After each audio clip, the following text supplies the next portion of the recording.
Hello and welcome to the Berkcast, the How to Train Your Dragon podcast. I'm your host HC, and with me are Wolf. Ian. Oh, Great intro. Me Great too. intro. A great start. Oh my god. Wait, Wolf, did you delete it? No, I'm still recording. We're still recording right now. The great intro. Okay. So Ian is in this episode. Who else? Yep. Audrie's here. And Tauriel.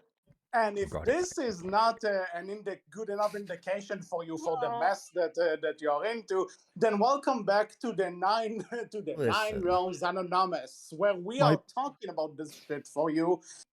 Oh my god! You know what? Let's just get into this. Then the formalities, I don't care anymore. Non-spoilers. This is the season that made me the most mad and angry about the show since season 4. And that's after season 6 showed somewhat, a tiny bit of hope. Tiny man. bit.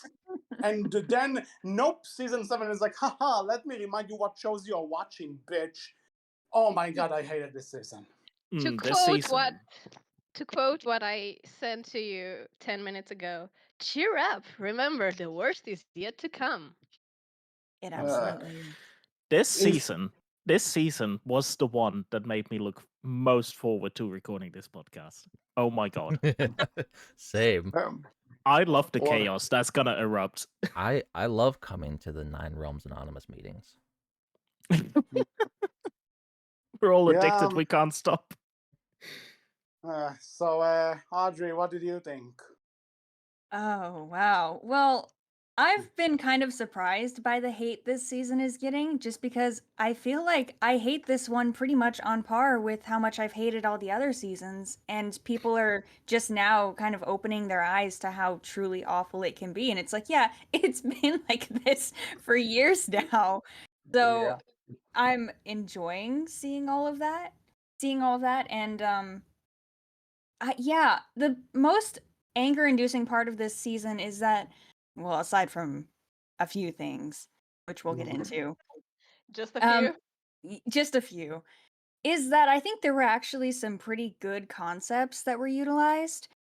And just in terms of the developmental stuff, there were some creative decisions throughout the season that I thought were pretty good. And there were some interesting dragons, and the new realms were cool to experience. But you have to dig through so much bullshit to get to those good parts that I can't see anyone doing that. Besides us, because that's what we do. Mhm. We go through this. We want to say, hey, we actually watch this fucking show before we start bitching about it, and then people complain that we don't watch the show and we just hating on it. Well, no, we watch this. Yeah, we're the consume- real hardcore fans. Mhm. So, I am- Tauriel, I'm contractually obligated to watch this for the wiki. I kind of am too. So just on the Yeah. YouTube sphere, and I'm sure the Berkcast dudes know exactly how that feels. You know, Mhm. since this is my first podcast on the Nine Realms, I want to say something. I Go ahead. think I'm not sure if the only person, but like one of 10 people who was actually excited by this show when it was first announced. Like when we had a 10-second teaser and that was it. Because since I think 2014, 15, I wanted dragons in modern day more than anything. Like I had 3 wishes for how to train a dragon. Dragons in modern day, Hick Street Kids, which we got, and the live action How to Train Your Dragon, which yeah. And Pin up We'll your bear wall, in see. guys. mind, Careful what you wish for. yeah, bear in mind, I was a fan of the franchise since 2013. So 2014 was like 1 year later. And I've wanted this. Like I was looking up fan art on the internet of Toothless as a cat and Stormfly as a parrot and Hick Street as high school kids and stuff like that. And I was really excited when they first announced it. And my god, how the hell do you butcher this? I mean, You have wouldn't you have the an answer that's 7 seasons long, and with more to come. and counting. Wouldn't you Yeah. say that the theme park that's coming up would also qualify as live action and modern day? We could have just stopped at that. I don't live in America. I don't think I'm going to ever go to that, unfortunately. Same. But I will say the toothless animatronic will have a lot more life than Thunder does. Oh, wow. That's not Okay. saying very much, is it? That's the Bar's joke. pretty low there. That's the joke, though, that an animatronic would have more expression than the actual animated being. Now, how will it be with the live action version in the movie that's coming up? We'll have I to don't see. think I want to know. Let's save that for the word. Let's get to it. Let's cross the bridge when we get to it. Yeah. Oh, yeah, it's 9 Realms. Yeah, I forgot. So about this season in particular, it took me 5 hours to watch it.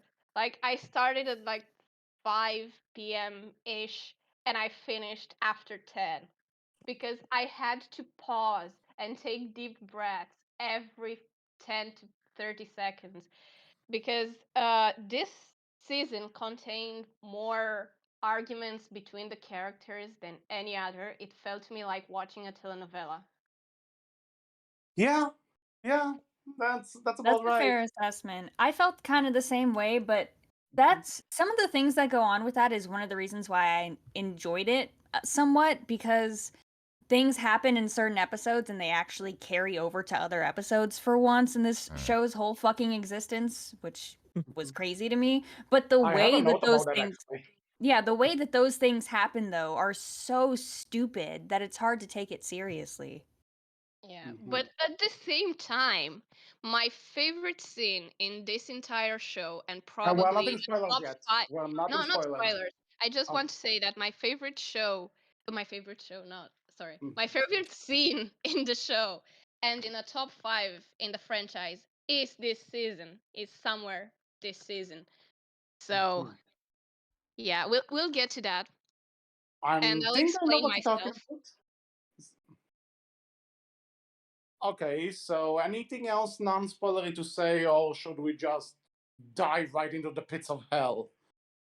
I've been here for the past 2 years. Where the hell y'all been? In uni, Audrie. We've been with you, I've but been the in thing is that uni. we take breaths, you know. I've been trying to get out, but they keep dragging me back down in. You Well, at protect least at the this start show. we had Rescue Riders still. Now we don't have that anymore. It was our ray of hope. God It was damn. You know what? something. It was No. something to hold on to. I'll You say, know what? you know, I want to say that compliment I said I would give this season. Yeah, go for it. It's not the worst thing I've ever seen. Rings of Power is still number 1 on that list. So this season is better than The Lord of the Rings, Rings of Power, which is a show. I don't know how to describe that, but in How to Train Your Dragon terms, it's as if someone looked at the films and said, "Oh, I'm going to make an Astrid spin-off," and then killed Hiccup off screen before the start of the show and gave Astrid the personality of June. Oh boy. Well, it's That lucky be that I never. physical pain to hear. Now that's a review. God. How grand that I never liked Lord of the Rings to begin with. Then, but Heyo, high five. yeah. So I just want to point out, just this is unrelated to anything, but this season happened to come out a day before the Jewish New Year's. Rip. Whether it was a bad omen or a sign of anti-Semitism, you'd be the judge. Pick your poison. I don't know anymore. Coincidence, I think not. Exactly. Blame them for what they want. I just say, let's get into this. Spoilers to the Nine Realms, season 7, start in 3, 2, 1. None of y'all gonna watch this shit. Yeah. Let's say If you have, you're lying. people are gonna bitch, so you know what? I'm giving the warning. I'm not. I gave them the responsibility. They are still listening to this. That means they either don't care or they watched it. Which Moving you on. shouldn't care.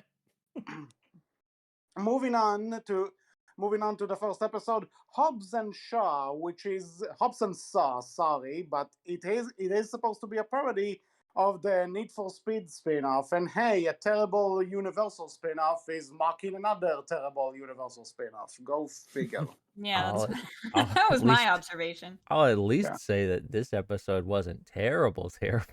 It's D'Angelo centered, so it's the bar like it hopped up just a Before little that- bit.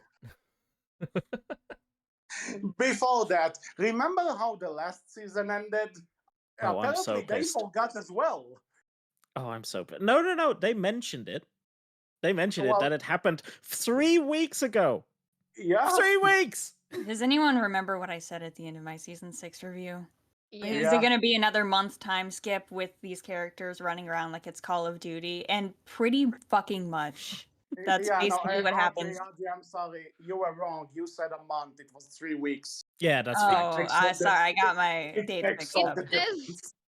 I was just watching the episode on mute with subtitles. It says a few weeks, okay, not 3. Oh, I thought No, it no, said. in the episode. Okay, it says so No, so it 2 or doesn't. 3. I It thought says it a said few. 3. It says a No, few. No. All I'm right, just I gonna have the fact- episode open now. I have to go and check. Either way. Oh no, we're becoming the Dragon Yeah. Riders. Yeah, we're not even. We've pulled the tower. We're gonna But, split up. Oh no. Oh no. And Anyway, the other that's further thing, down the line. no, but the other thing I want to point out is there was this entire big thing of like, you knew about this person and you didn't tell us? Where's Olivia in this season? Oh yeah, Listen, He's not there. Tom she's died of a heart attack. Okay, Ketamine it's sad. Good. They Tom did a lot of convincing with his mom, and that's all we needed to know. We didn't need to see her for the rest of the season. Yeah, They a lot of didn't have convincing. enough. They didn't have enough money to pay the voice fuck. actress. I was about to say, Right. yeah, Julia Stiles is like the biggest name in this show. You know they ran out of money to pay her to actually.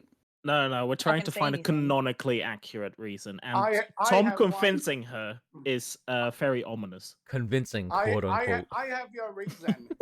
I have your reason. She needed to cool down, so she took the helicopter to a ride. We all know what happens when she does that. Oh yeah, that's a good Oh theory. shit! Actually. That's why the helicopter. We finally see the helicopter in the last episode, right? Or like somewhere in there. We see the helicopter at some point. I forget when it is. Do we? Yeah. Yeah, we do, but not the last episode. No, 'cause it's it not the was last only episode. New It's World. it's with the I think typhoon it rings that we was- see it. Yeah, in the cards it was gold. Yeah. This whole Wow. season is a fucking fever Listen. dream. I don't even remember 90% of it. We're not My there brain yet. blocked out all the fucking memories of this. You know, I season. think we, Should I think they we ever- covered that at the beginning in the introductions that all of our brains Let's, are shut down. Forgot to just want- mention. Oh, sorry. I just want to say real quick that if they ever do DVD releases of this thing, then on the season 7 set, I want Audrey to be quoted like, "This whole season is a fever dream." Audrey Greywind. Well, on the Honestly, first not a season, my bad quote review. was, "It made me go blind." So if that's not the best thing anyone can say about this show, Yeah, no. this is unrelated, but I have to bring up this thing that John Telligan tweeted as of recently, where I don't know what he was commenting on, but someone had said watching TV for too long is really bad for your eyes, and he replied, "Not if you're watching Dragons: The Nine Realms." And it took every inch of me to not be like, John, your show Ugh. made me go literally blind. Oh my god. Literally. I have to mention, I forgot to say this in the introduction, but I had a headache yesterday, the whole day. A residual headache. I don't think it was a coincidence because, again, I finished the show at like 10 p.m. ish and then just went to bed. And the next day I woke up with a headache. What other explanation can there be? Well, There if isn't. anything, I'm kind of the opposite. Watching this was one of the first things I managed to do after I recovered from a sickness. So go figure. Oh, and Oh. speaking of John Telligan, did you guys see what he tweeted to the guy who talked about Tom and June being toxic? What did he say? No? No. So, No. John posted a picture promoting the new season, and somebody replied, "How does it feel to promote toxic behaviors and relationships to children?" And he replied, "You tell me." What? Yeah, let me link it real quick. Oh no, Oh this is my one of my God. points in one of the later episodes. I Oh boy. mean, I get it. I've literally written Not from down Tom and not June is from. gonna become such a toxic relationship. Oh, No they Yeah. fucking are. way. Hold on, I I gotta look What at do this. we I get become? They it. always were. Oh man. Yeah. That is Uh, fucking fantastic. That honestly best thing to come out of the show. Like, yeah. okay. I made a note in the second episode. I don't know how many of you guys have seen or heard of Jessica Jones, but June How's that? is more toxic than Kilgrave. You know something? You're fucking right. You Okay, know, for context, can we get Kilgrave. to it when we get to episode 2? Okay. We still need to figure Oh, out episode 1. We are Oh yeah. already. It's but like I So, said. I It's have a good. rant prepared for that. oh, we all do, I Wow. suppose. Sorry, I'm Oh, just I'm looking looking at this forward to it. tweet. I'm looking at this tweet, and I, for once, don't feel affiliation because the person who tweeted it doesn't even follow me. So this person has no association with me, and they also think that June is toxic. So I feel pretty good about that. Hooray! Let's Confirmation. save the angle for that episode. We'll get in there. Promise you guys. So, Oh yeah, we were upset about a cliffhanger not being a cliffhanger. That was it. yeah. No, and again, because Wolf mentioned D'Angelo episode, same problem. He wants to prove himself to his father, and I mean, at least it's done like Well- okay enough, right? It's a low bar, but it's like, you know what? I accept my low bar because it's a D'Angelo episode and it's not terrible. I mean, this Couldn't this time understand. they did Sorry. flip it. They did flip it upside down because now it's not D'Angelo trying to figure out what his dad expects from him. Now it's more like, hey, dad, just deal with it. I mean, yeah, So, like you I know. said, it was okay. It was Can okay. I He had taco meatloaf. address the elephant in the room? what is Which it? one? There's It's many. two of them. There are two of them. One, what the fuck? Why did it show D'Angelo's dad shirtless? What is it with this show? Oh, I think the nudity in this season is a whole discussion in and of itself. yeah, like how to turn Yeah, a there was a dragon, lot. nudity. I mean, there was some in Race to the Edge. Let's be honest. Come on. Like this. We never saw any of the characters shirtless. No. As we No. know. Yeah, as we know. As I just know want- pretty well. I just want to point out that because we've seen both D'Angelo and his dad shirtless, they have And the the mom. exact body. They have the same model. Just scale down. That's hilarious. Yes. But the thing I couldn't understand is the whole conflict of this episode is D'Angelo's dad being upset with him because they have this new dragon hospital on base, and D'Angelo's spending all of his time there. And Phil comes in all angry, like, D'Angelo, I need you to be my first lieutenant. We need you on the front lines. And it's like, for fucking what? D'Angelo's 14. You're the head of security at this billion-dollar facility, and you need to recruit your teenage son to help you? What the fuck is wrong with you people? I mean, And that's, the best part, to be the fair to thing, him, you know, have you Audrie. seen the rest of his security team? It's fair. Yeah. Okay, sorry. Yeah. Audrey, they don't have enough budget to make background characters. D'Angelo is probably the most competent. Let's be honest. Yeah. No, I mean I it's also it's want to mostly point just out- the. Yeah. Sorry. Sorry, but I just want to point out that one of the conflicts in this, the main thing is that D'Angelo is afraid to tell the team about what his father told him. And it's like, again, you can't say, oh, they just started up, These people knew each other for quite a while by this point.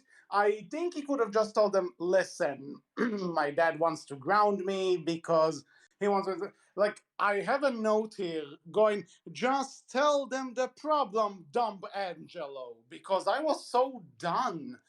And this is kind of leads to the rest of the series. If the characters just talked to each other as friends and teammates should, 90% of the problems wouldn't fucking happen. They did talk. They HC. insulted each other.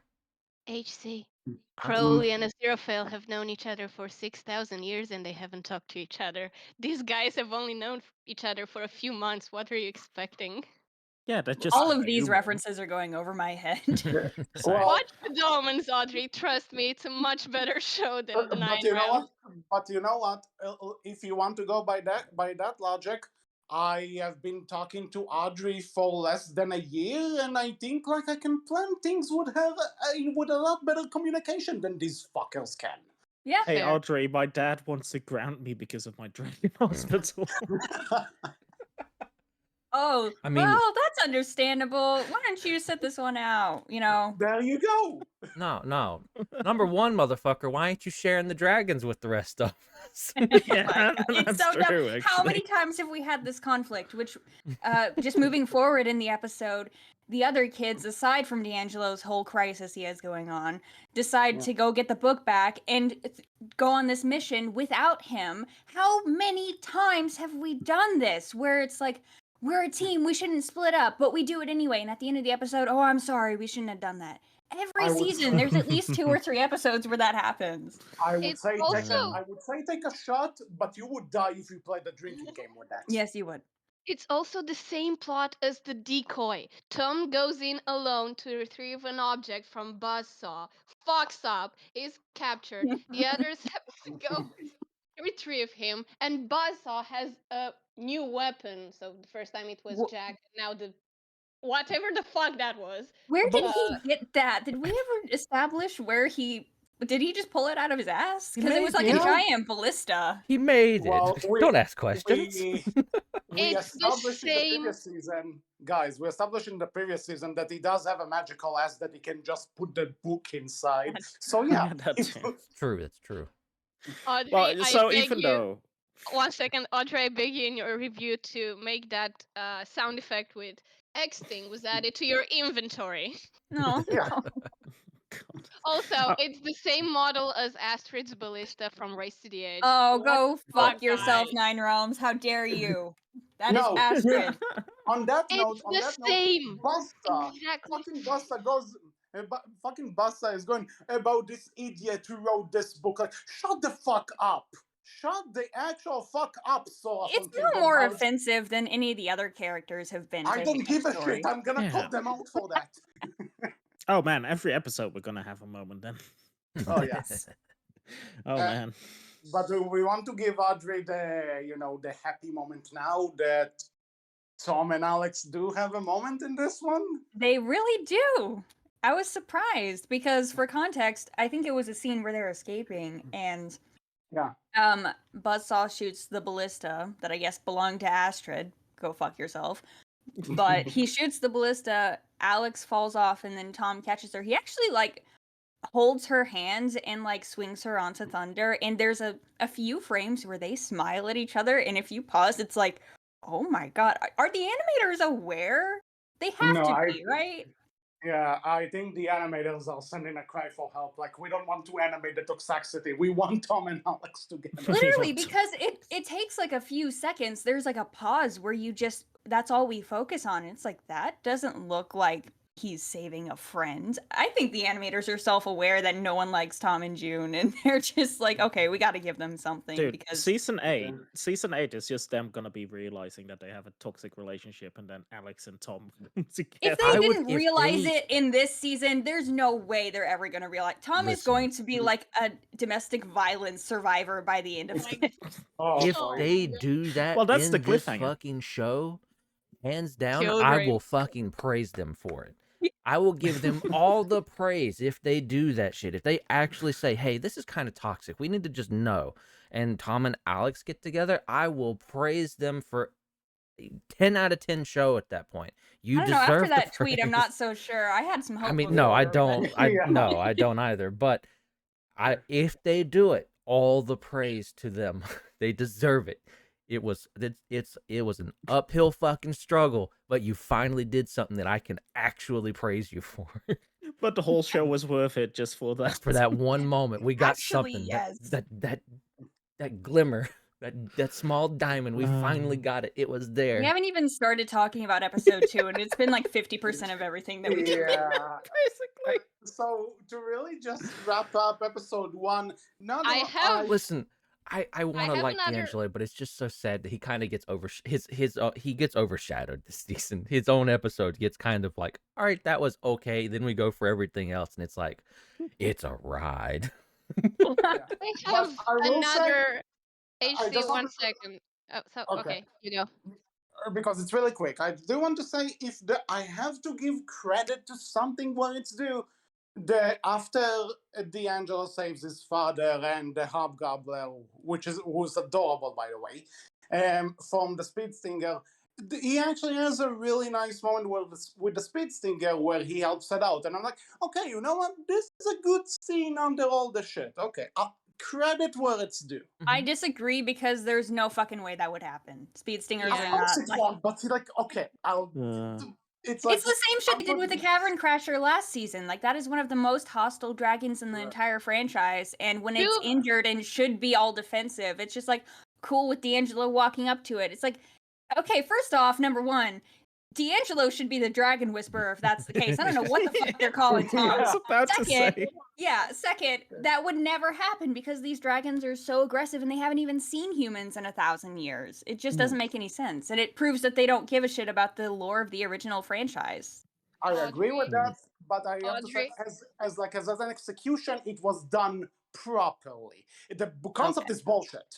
But at least you had an idea there. It was a nice moment, but it made no sense. So it Yeah, was there ruined you for go. me. If it was Audrey. its own franchise. Yeah, Tauriel? Yeah, I have to agree and disagree with you. Like, I agree with the Speed Stinger, that would never happen. But with the Cavern Crasher, we've only seen one individual in Race to the Edge, as opposed to the hundreds of Speed Stingers we've seen. That's a So you fair could assessment. argue That's fair. that that particular individual was aggressive, especially since it was in a feeding frenzy because it wanted to eat the fireworm. But we did see it twice in seasons 3 and 6, and it was a Yeah, but bitch it's both the same. times. Yeah, it was the It is the same dragon, individual. though. Yeah. So with the Speed Stingers, I agree. No Speed Stingers would just let a human touch its injury. But with the Cavern Crusher, we haven't seen enough of them to make an assessment. That Cavern Crasher might have had something wrong with it, too. Have you seen Yeah. its model? Yeah. And it was a female. So you could argue that they're more docile. But before we move on to episode 2, I want to address the other elephant in the room. At the beginning of the episode, Tom and June were blasting cardboard cutouts of Tom. And when June asked him where he got them from, he said that his mom keeps a collection of them. What the fuck?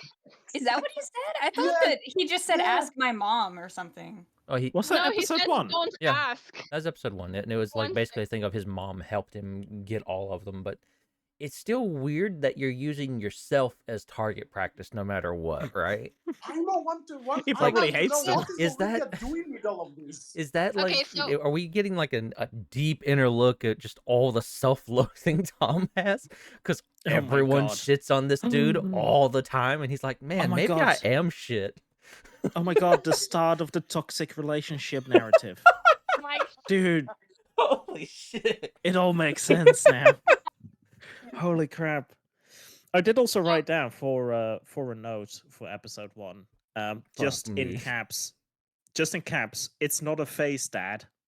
I think that sums up the end also pretty well. Yeah, I got kind of angry at how every single character was shitting on D'Angelo all season for wanting to be in the Dragon Hospital helping Yeah, that too. dragons. Yeah, It made like, no sense. And even with his father, like, it's cool that they had the whole arc of, oh, D'Angelo wants to be a vet and his dad is finally accepting of that. But how many times has that been done before? We've never seen anything from D'Angelo's dad except love and acceptance. It just felt out of place. Yeah, there was. yeah.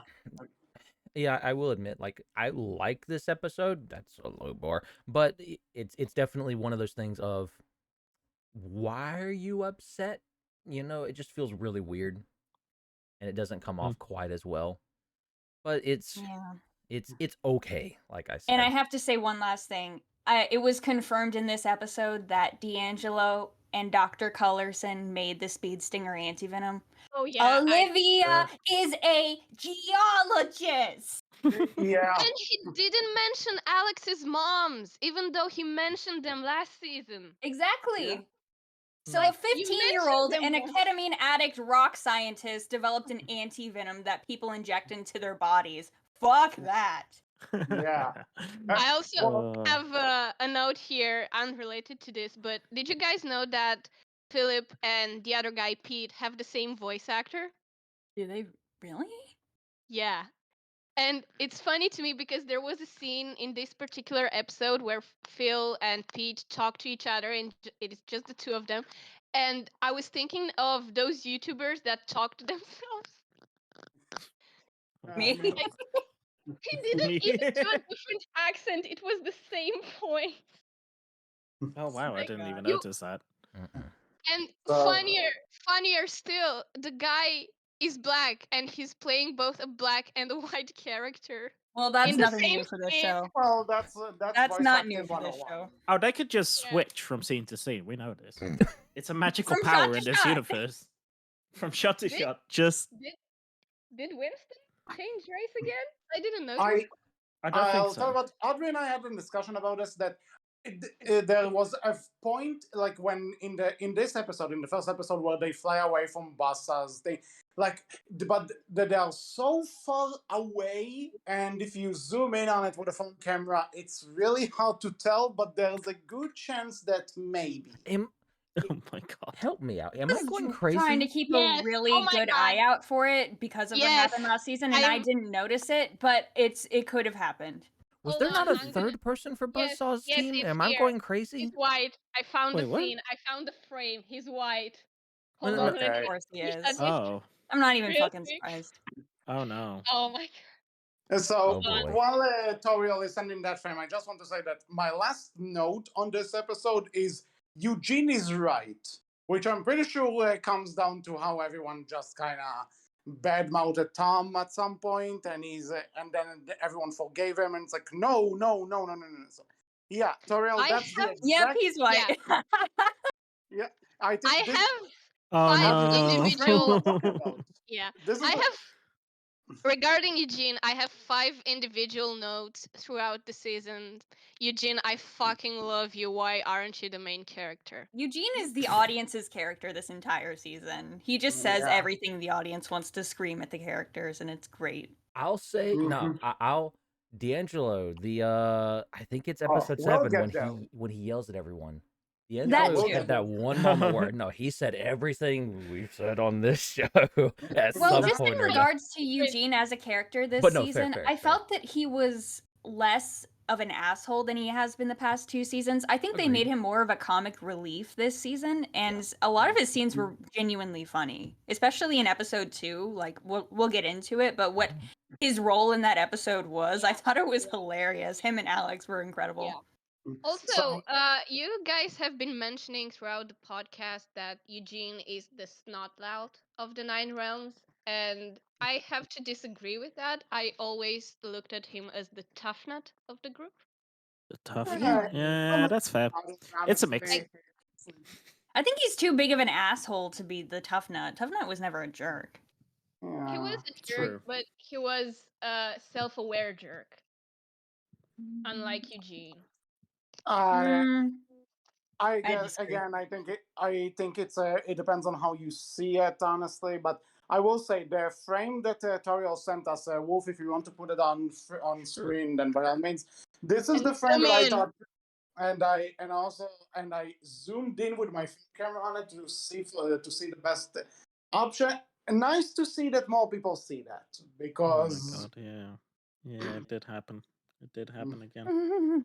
Are you guys surprised? I'm not. Oh, No, I'm not surprised. but it's not. I'm just you know, but happy. No, at this Yeah, point, it's a Winston joyous Churchill- occasion. I just want to Audrey, it's not a surprise, but at this point, Winston changing color is like playing it's like reading a book of Where's Waldo. You are looking for it. Yeah, that's true. Oh my god.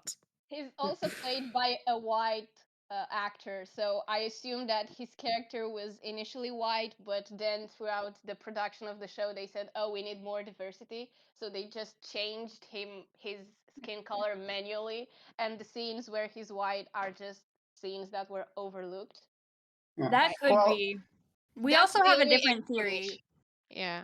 We have a different theory where someone in the comments of my most recent review, who claims to be someone who works in animation, says that what it could be is they just made one singular model for all the brothers because they all look the exact same, and just changed them up individually every single time. So they copy and paste them into every scene. And the reason he might be white is because they just forget to change his skin tone, which that is kind of a different reason from that original theory, but that I'm still not convinced that that original theory is false, because man. it honestly makes the most sense. You know the what? point of the matter is, All I know is that John Tellegen is a fucking liar. There's no way that is a lighting issue. no, we talked about this in the He's previous a demon. podcast. He lied. Sorry, I won't stop making references to Good Omens. I said that John Tellegen is a demon. He lied. Well, It's I feel bad for him. I know he was just doing damage control, because what Yeah. do you say to that when a character in your show changes races mid-scene? Especially a black dude to a white dude. Oh, do you guys Intentional. remember? It was political talk. Yeah.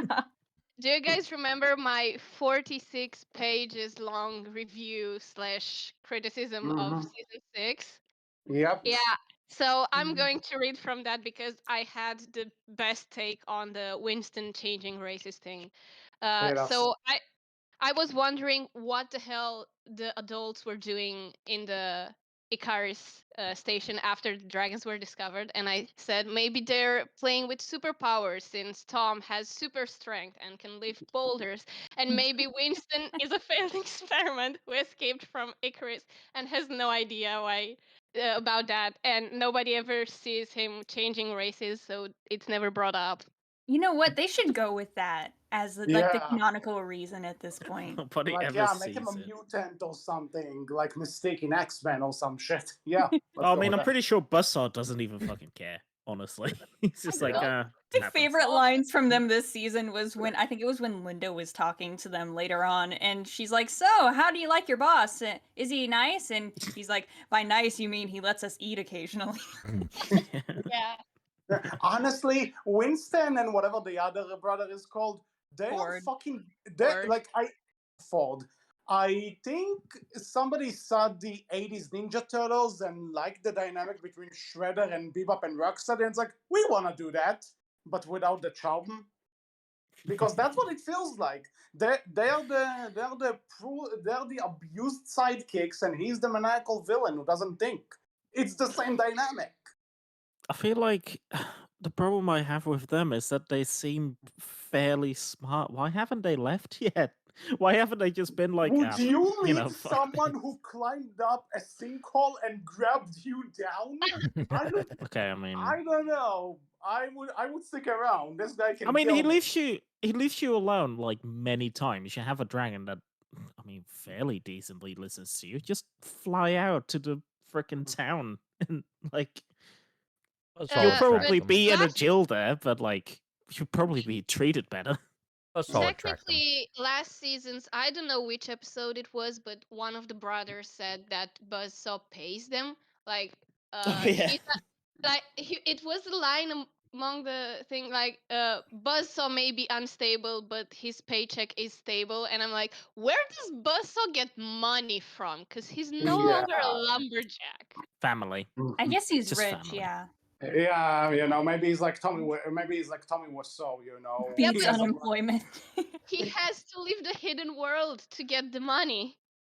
Well, That's he a has- very good 4G, actually. Okay, so guys, it's been 46 minutes. I think we can move on to the episode, and for The the one. sake of, and because I know each one of us is gonna have a lot to say about this one, Oh, I man. think maybe we can kind of give it to like everyone says their piece. Hold on, like- can I just start with my notes? I think my notes will sum it up pretty Okay, well. yeah, What's you gonna go happen? first. Okay. So, So this is two. all in capitals, by the way. Episode 2, all in capitals. My first notes were Tom and June moment. Oh my god, this is their episode. Oh my god, Audrey will explode. Oh my god, and June is being a bitch. Yes. That's my notes. That's very descriptive. Should we start by just giving a general synopsis of everything that happens in the episode? Sure. I have a better note, Ian. I have a better note than you. Oh boy. I wrote down, I can feel June's toxicity seeping through the screen and into my skin. Oh man, it was I so will bad. say though that the episode name is called Hearts of Heroes, and if this is what if heroes have these hearts, then heroes are not the people you think you are, writers. They are the bad guys. Mm-hmm. Oh man. Just Okay, as a rundown of this episode, though, so what we're talking about for people who may not know is this is the episode where Tom and June become an official couple, quote unquote. I will say they don't kiss in this season. Thank fucking Christ. They do God, not kiss. I had a note, and once again, I'm referencing Good Omens. I'm sorry, guys. Only HC and Wolf will get it, but don't vavoom for fuck's sake. Okay, for context, one of the characters tried to get two other characters to kiss, but he uses the word vavoom Oh. all the time. Yeah, and there was a quote that I know by heart. I think it's fair to say, Jim, that vavooming was not the end result of that particular tempest. And if that's not the quote to describe this episode, I don't know what is. Yeah, honestly, I think it would have been funnier for them to imagine what vavoomin means, because it can't mean many other things. But Yeah. So the entire episode takes place in the giant Rome, and the kids are there. And at first, it starts out with Tom and June off to the side, just talking about literally nothing of substance. They're just like off to the side, giggling and laughing. And Eugene comes up and is like, "Tom, admit that you like my sister." And Tom turns into a stuttery mess and says, like, "No, June's weird. Why would I do that?" And of course, my June gets God. offended and runs off. So Tom follows her. Buzzsaw traps them in this giant tree, and now they have to try to get out with the help of these wood chipper type dragons. And the entire episode is them getting together but fighting, and that is the entirety of the episode. And meanwhile, Alex and Eugene and D'Angelo are interrogating Buzzsaw's henchmen as Buzzsaw is trying to get them out of the tree, or trying to funny. collapse the tree.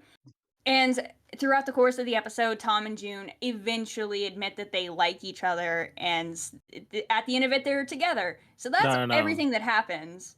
No, they don't like each other. They like like each each other. Like each other. Oh my God. Oh no. Oh God.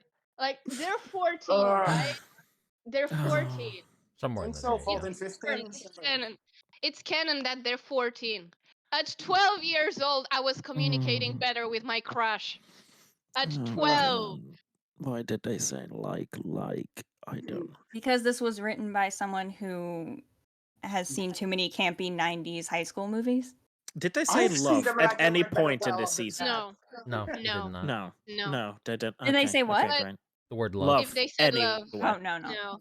Thank God. But Okay. at the beginning of the episode, I'm sorry, at the but beginning of the episode, Tom was looking at June's butt. Oh, well, I think I Okay. know what shot you're talking Like, about. yeah. Where Wu and Wei lives her. Yeah. Uh-huh. There's like the Oh, camera no. doesn't move up with her, and you can just see her butt like 2 full seconds, and then it cuts Tom's face laughing. and We freaking get that, but we never got axe to grind. I'm pissed. Exactly.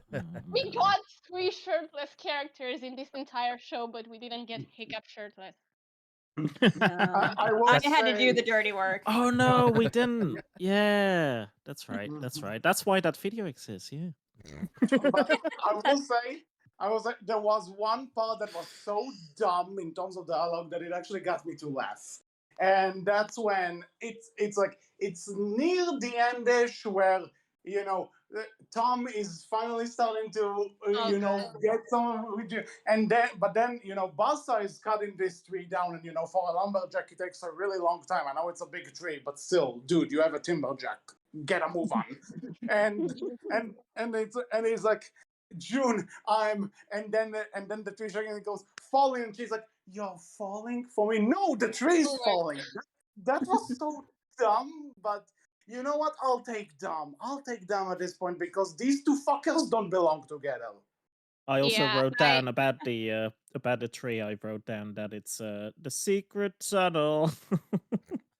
Do we I want think- to do we want to go person by person and talk about how they feel about how this romance was handled? Oh man. So, just really quick note before this. In previous episodes where I compared the realms to Mario worlds, yeah, this one basically gave me Zelda. You go inside the tree and there's a freaking colony inside of it. I guess Universal getting those Nintendo rights works out for them because you Oh, get those references in How to Train Your Dragon. Oh, it was Nice. also You know- definitely the TARDIS. I'm just. Oh my yes! Yes, I have a note. I have a note in my notes that says it's bigger on the inside. Well, I'm gonna be honest. That's all of the hidden worlds. So- Yeah. Yeah, Oh basically. my god. Yeah, so I just want to give a compliment, a genuine compliment to this show because it's the last one.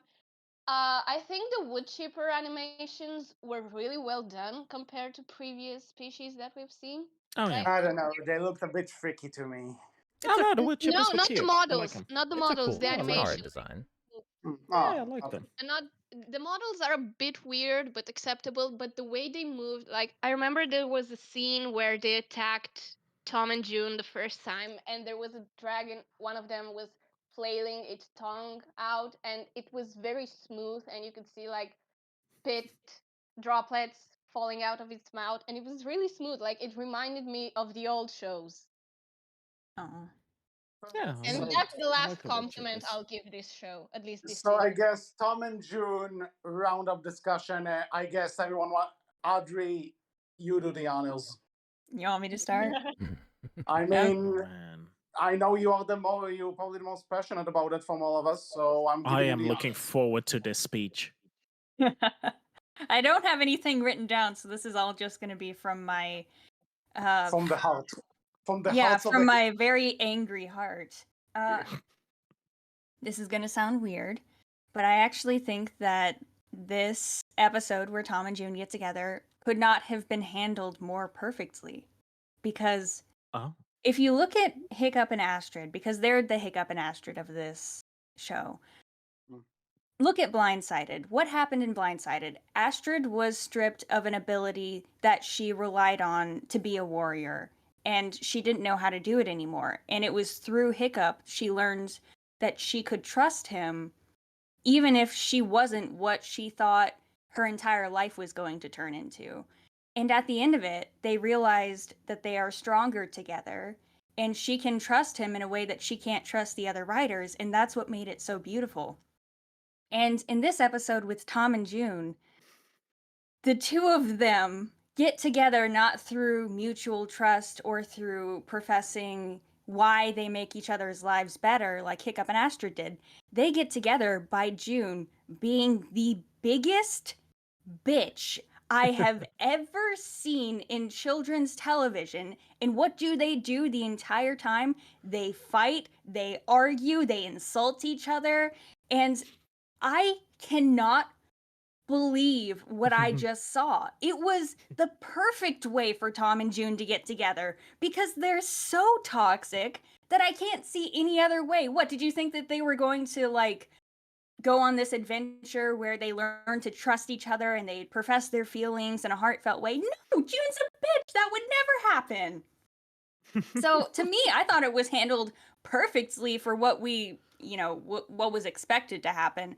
But also, I mean, obviously, that doesn't make up for the fact that the relationship is just fucking toxic to begin with. I mean, it's still terrible. And I don't know if anyone else felt like this, but towards the beginning of the episode, when Tom is saying, yeah, everyone likes June. We all like June, of course. And it's like, no, you like her. And throughout the episode, it's revealed that the two of them have feelings for each other. Like, oh, I actually do like you. You're the coolest person I know.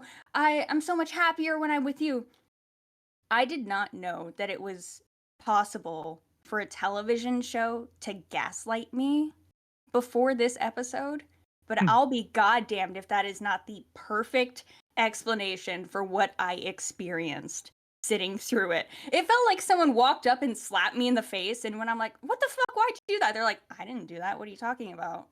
Like, don't you guys like June? Everyone likes June. No, nobody in the audience likes June. Yeah, you like June. Oh, Tom and June, aren't they so good together? You like them together, right? No, they're toxic. No, they're not. They're so good. Look, they're so good together.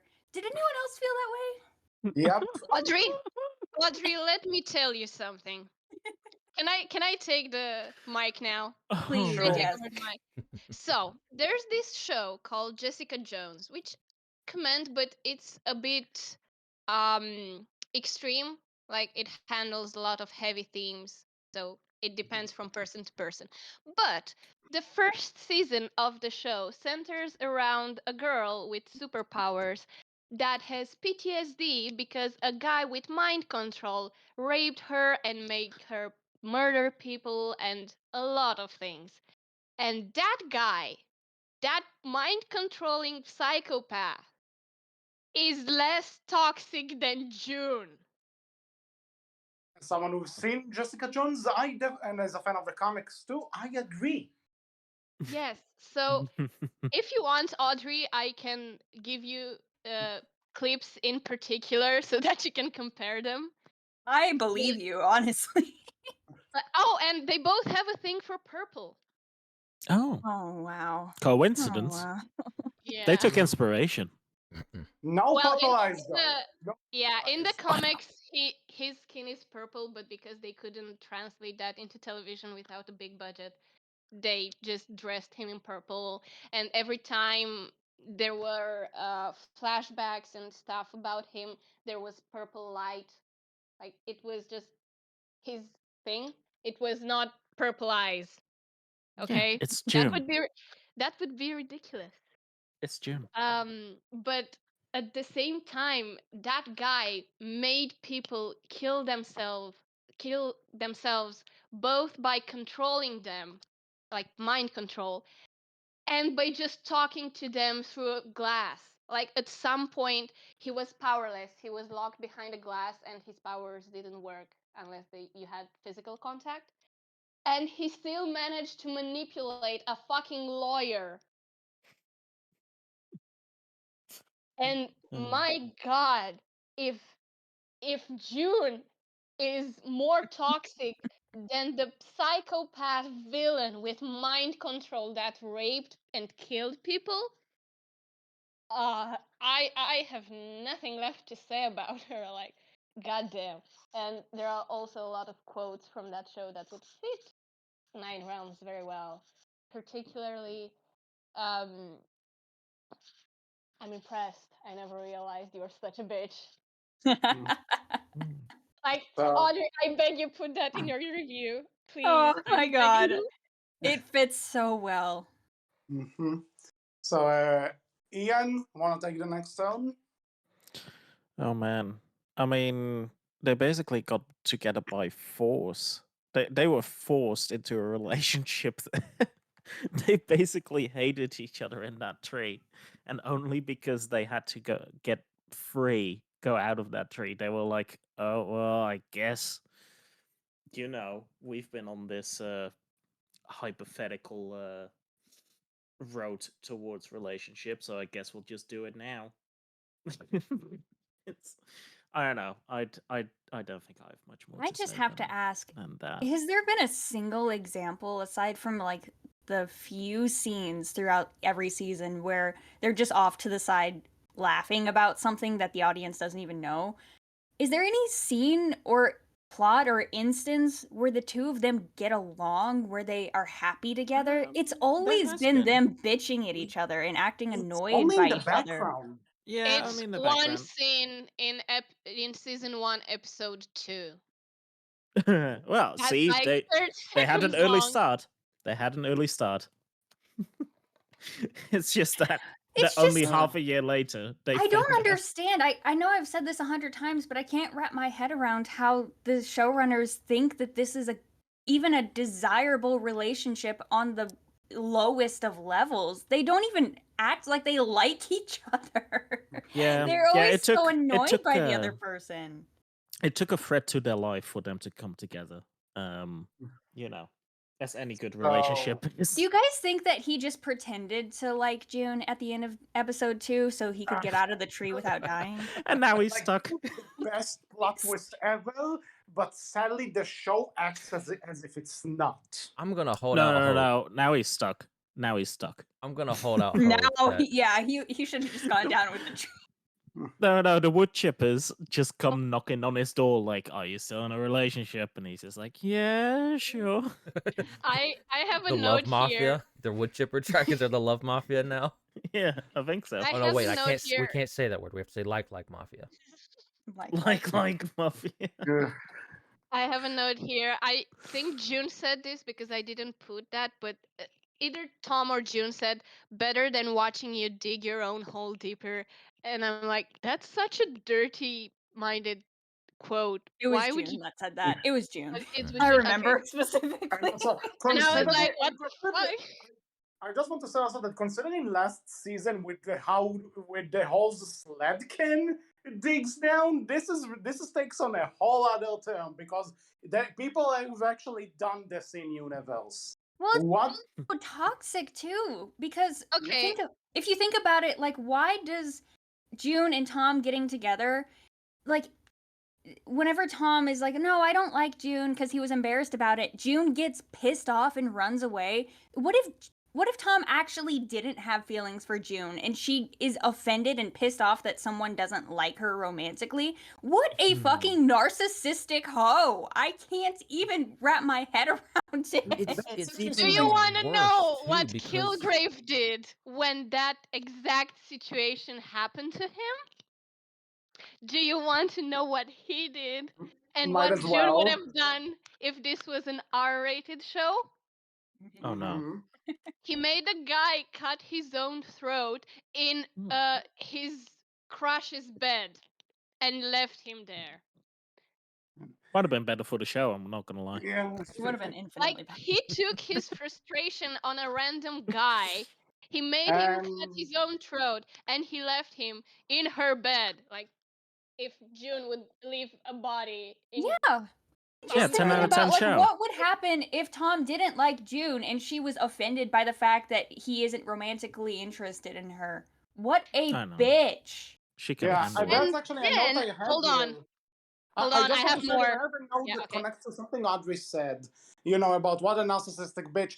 One of my notes here is actually, that June is basically projecting here. Every time she's telling something to Tom that she doesn't like, she's the biggest fucking projecting bitch I've ever seen. And trust me, I've met those people. Literally, yes. And even whenever Tom is, like, trying to do something with the wood chippers to get them out, June makes a, like an offensive comment, like, oh, you're doing this, you're so offensive, blah, blah, blah. And then it distracts Tom, and she's like, oh, well, let me do it. And then she's the biggest hypocrite, because then Tom will say something, and she'll be like, this is your fault, you're distracting me. How do people write this on paper, turn it into a show, and think people are going to like it? How? No, how do they turn it into a show and make her the protagonist? Because it works very well with Kilgrave. Like, I've seen so many essays about that show saying how well done it is, and this is exactly the same but not R-rated. But It's like What I said in my season honestly- 6 review, make June the villain. You've already done it by No. accident. I'll tell you what. I can't believe I'm gonna say this, but hear me out. June is worse than Bella Swan from Twilight. It's the same thing. She's supposed to be the relatable. Not a comparison I was teenage expecting. Mm-mm. Yeah, No, no, that came out of because- nowhere. Because both of them are supposed to be like, the relatable teenage girls, but they are the most fucked up, psychotic bitches you'll ever see in your life. And they're not competent, they're not interesting, they're not funny, they're not anything. They're just bitches. Wow. okay, I was just reminded. Hold on, I just remembered a scene from Jessica Jones that it's But exactly before this this, episode. we just one didn't let second. Wolf have his Wait. turn. Please, So- I promise it's the last one. I promised it's the last Kilgrave comparison. Okay, But so at go- one point, hold on. At one point, he and the girl, which is called Jessica, just to say names Mhm. instead of pronouns. So he and Jessica have an argument about a thing where he made her kill another person by saying the command, take care of her. And he blames her that she understood take care of her as killing, and that it's not his fault that she understood that and she killed that person. That's exactly what June would do. That's exactly It what is. she did. So I'm going to search for that scene and send it here for you guys to watch it after the podcast. I know what you're talking about, which is so Wolf, Mhm. your take. Oh boy, I think we've said it all already. I don't think there's anything I can add, right? It's just again, it's just such a toxic relationship. And like I didn't it I don't think it really occurred to me because I was just kind of like, all right, we're doing the get together thing. They're arguing a lot. Meh to this episode. We had an okay one. We're back in it. Let's go. Good old Nine Realms. But then when we started talking about the tweets, like, wow, yeah, that is really toxic. Everything they did there. Because I remember watching this, I'm like, oh boy, I can't wait for the podcast. They're gonna have some words. And you had some words, and I'm really enjoying it. Well, it's like I said in my trailer reaction. I couldn't wait to see how they were going to fuck this couple over, and they delivered. I knew they were going to do it because I knew they were going to get together. But obviously, you really think after 7 seasons of bullshit between the two of them that they were going to do this right?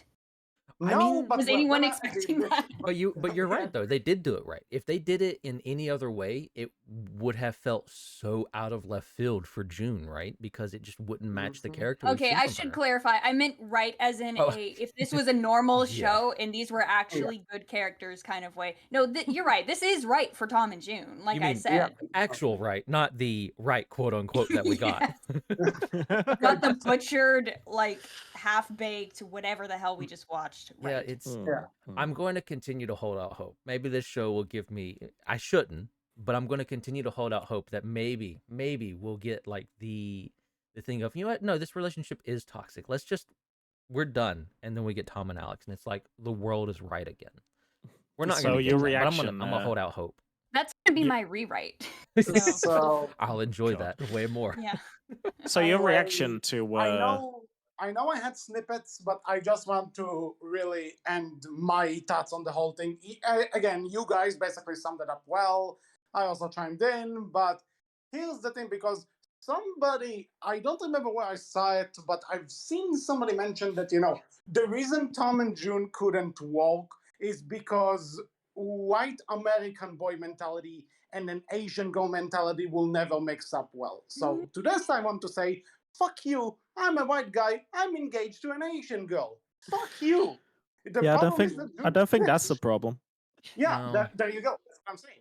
And the other thing, if I may quote my beloved fiance on this, because I told because I knew that I needed to bounce someone off with the ideas. So I'm telling her the plot of this episode because she doesn't watch the show. I don't want to halt her or anything, but she knows the basic gist. She's seen Audrey's reviews. She listened to the podcasts here and there.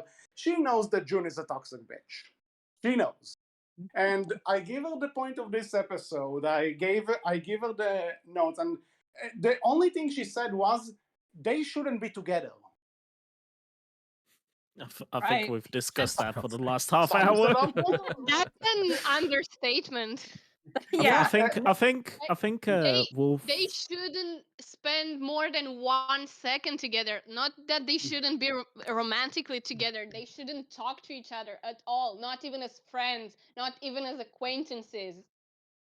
But the other thing that I want to point out that she told me, as a pun on the idea that we're talking about Tom and name that starts with a G, it's said that Tom and Jerry have more romantic chemistry than Tom and June. Oh my God. I think it's this episode that I realized that Tom and June is surprisingly close to Tom and Jerry in namesake. And they're always trying to kill each other. And they're always trying to kill each other. Oh my God. They are closer than I thought. Photoshop artists, please Photoshop Tom and June's. I mean, you're talking about Jessica Jones comparisons, but Tom and Jerry, now that. Yeah. That is pretty close. I have a note from season 6 because again I didn't write much for this season on first watch, but I have a note from last season that uh about June, that I want to reach my hand through the screen, grab her by the throat, pull her into reality, and throw her off my window. I live on the 8th floor, so she'd be a purple omelette by the time she hit the ground. That I was love last how everyone season. hates her. I just love it. It brings me so much Aw. joy because I've been saying this for 2 years now. Me Yeah, too, no. It's but true. I didn't talk to you, Audrey, until after your second season review. Yeah. So I've been saying that, but like in my head, because I didn't talk to anyone about it. Well, actually, I take that back. I don't think June in the first season was completely terrible. Yeah, I was I about to don't remember say. hating her as much as I I do did. now. I But didn't as start the off show hating her, has but gone yeah. on, she has just gotten so much worse every single season. It's kind of impressive. No, we were Audrey, fairly defensive of everyone in season 1. I'm Audrey, pretty I sure. watch your reviews religiously. You called her a bitch like 5 times in one episode. Okay, In the maybe I first did. season. Maybe I Who's did. counting anymore? Wop wop.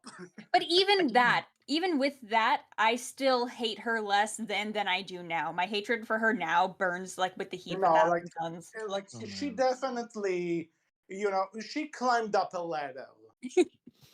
No, I Oh, climbed you down the you ladder and climbed now we're in down, but, hell. Mhm. yeah. We were already there. Where have you been? June and the And Metatron would get along very well, just saying. anyway, so I think we got through the hard part. Shall we move Well, on to episode 3? I think, I Wolf, have my one reaction last. is basically just we're waiting for the chaos, for which I want Mhm. to say Winger be praised. Oh my god. No, I no, have Oh, it's one no. last Comet be note praised for in this one, yeah. episode 2, which is during the interrogation scene where Alex made the brothers believe that Feathers would eat them if they didn't talk. That was And Okay, I that amazing. was fun. Oh, yeah, yeah, that was. I wrote, Alex, my queen, I bow to you and no one else. I would let Feathers eat me for you. Listen, Oh, that's getting a little. I stand. Every other person aside from Tom and June in this episode is Tom and so Jerry. much better. It's Yeah. Tom and Jerry. And It's so much don't funnier. forget them Like because Eugene and Alex really carry everything else that's happening in this episode. Yeah. I stand by it, man. And we got to see just a tiny bit of it in this season as well, and we'll get there.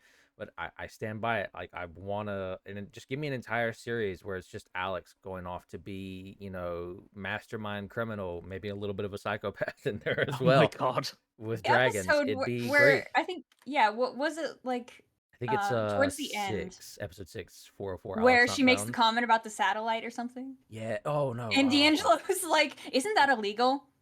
I think that one's. I Oh forget. yeah. That one's. And I she think said that's episode ish, 4 illegal actually. ish.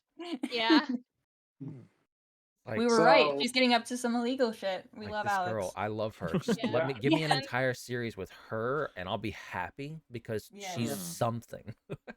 Yeah. yeah, Alex and Alex is the note, queen. I also have a note here. Eugene is a fucking savage to D'Angelo, and I love it. All right, so episode 3. Yeah. This is the one with the glass caster, isn't it? Yes. Yes. Yep. This is My the one where my Honestly, notes are all gone. My first note for this episode, I don't remember what I was thinking, but literally the first note is Sledkin going to commit suicide again? Wait, Oh, what? Wait, yeah, I because again? didn't know without Oh, dynamite. because When the- she blew herself up? right. Okay. Yeah, Yeah. because she had a bomb in her hand and then she dropped it in Slut- front of her, and I was like, Sludkin what? is just okay. Can we all appreciate the fact that Sludkin has? I've joked about it in season 6, but she has literally become a terrorist. She is throwing bombs at people to keep them from. No, she didn't throw Oh, it at man. the kids. Like, that was the thing. I expected her to throw the bomb at the kids, but she threw it at her feet, and I thought she would commit suicide. And Oh on my that note, god. this is Bombs exactly the around thing. as a mechanism of self-defense. What the fuck is happening? Where is That's she the- getting dynamite? I Listen, just she's have a to scientist. say, Don't question her. Yeah, sorry, but if she wanted to go through those rocks, why didn't she just use the dynamite in the first place? It She's seems a like she scientist. wanted Don't to. question her. Yeah, but she wanted to dig down, and then. She's a So scientist. thi- Don't question her. guys, She can clearly she can dig down. I don't know. guys, no, guys, I have to, because just like Tauriel, I was sure she was gonna throw the dynamite at the riders. So I went to the notes to write, she blew up kids. And then for a second I go back to the screen where apparently the episode played out, and I'm like, wait, how did we get here? What happened? And then I needed to, and I saw how she blew herself up, and I'm like, what? Just what? What I is going like on? how I like personally the progression of Sledkin. The first time she blew up the kid, she's like, "Oh shit, I might have killed them. Yeah, that Fuck, too. lie, gotta lie." A little bit remorseful. Now she's like, "I don't care if I blow you up. Fuck That it." was her I- purpose. Well, She to was be honest, trying to. But To be- also, she blew up her machine that she was using to dig oh up yeah, crystals, and I was like, what the fuck? Why that didn't you too. throw the dynamite at the kids? You want to kill the kids, right? Not yourself, not your machine. Listen, Oh man. I don't know where she got that lab from later on that we see, but it's like she's got money I know. apparently. I know. Oh, yeah, I've got a note on that. I was Holy just like, where did shit. they get computers from? And she blasts a hole in the rock wall, and we go in, and surprise, there's a new realm. Wow, a new course. portal. Oh, Did they side say which note, one this was? No. Class realm? I don't know. no, they didn't Last mention. realm. Because they find the dark realm later in the season, and Yes. at some point, June, I think it was this episode, or yeah, I think it was the end of this Yeah, it episode, was where this she's one. like, we found 7, so there are 2 left, and at the end of the season, we find the this dark realm. bullshit. Yes. But at the same time, didn't they mention Dark Realm in this episode in regards to this realm? No, this was like the No. realm No. of trolls or something. Yeah. This is the realm of the trolls. The Yeah, that's people what on they the mentioned it wiki was. are calling it a desert realm. I don't know why, because there's no desert, but They said But did desert they at some name point. it? Yeah, they No, said they desert didn't. at some point. that's the people on the wiki, not anything official. Well, no, not No, the they- wiki, they- but in the episodes, did they name it? No, the No. characters at one point they said, "Oh man, we need to hide somewhere," and then I think Alex retorts, "Oh, where? This is a desert or something." So they probably got it from that. But I don't Okay, think I they just need to officially go on named an it anyway. obligatory rant for a second that it took 7 seasons for the audience to finally know for a fact What the what the nine title are. of the show means. Mhm. Can Oh, someone yeah. please help me? Because every single review I've uploaded has been like, Audrie, you're so stupid. Obviously, the title is that because of the 9 realms of Norse mythology. I should not have to Google why a show is titled something if I don't know about the 9 realms of Norse mythology. All they had to do was put it in one line in season 1 where June's nerding out about mythology shit, and it would make sense. They didn't do that. It takes 7 seasons for the title of the TV show to make sense, and that Yep. is ridiculous. Yep. Actually, One, it I doesn't. agree.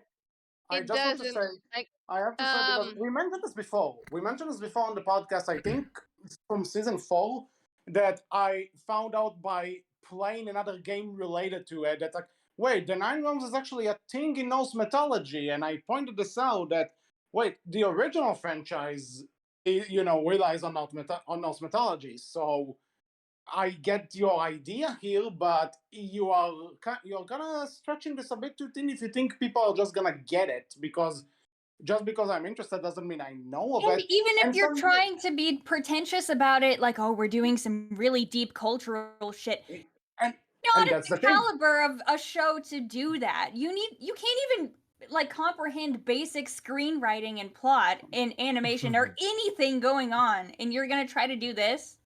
And here's Audrey, I have here's a the other rant ridiculous prepared thing. for this.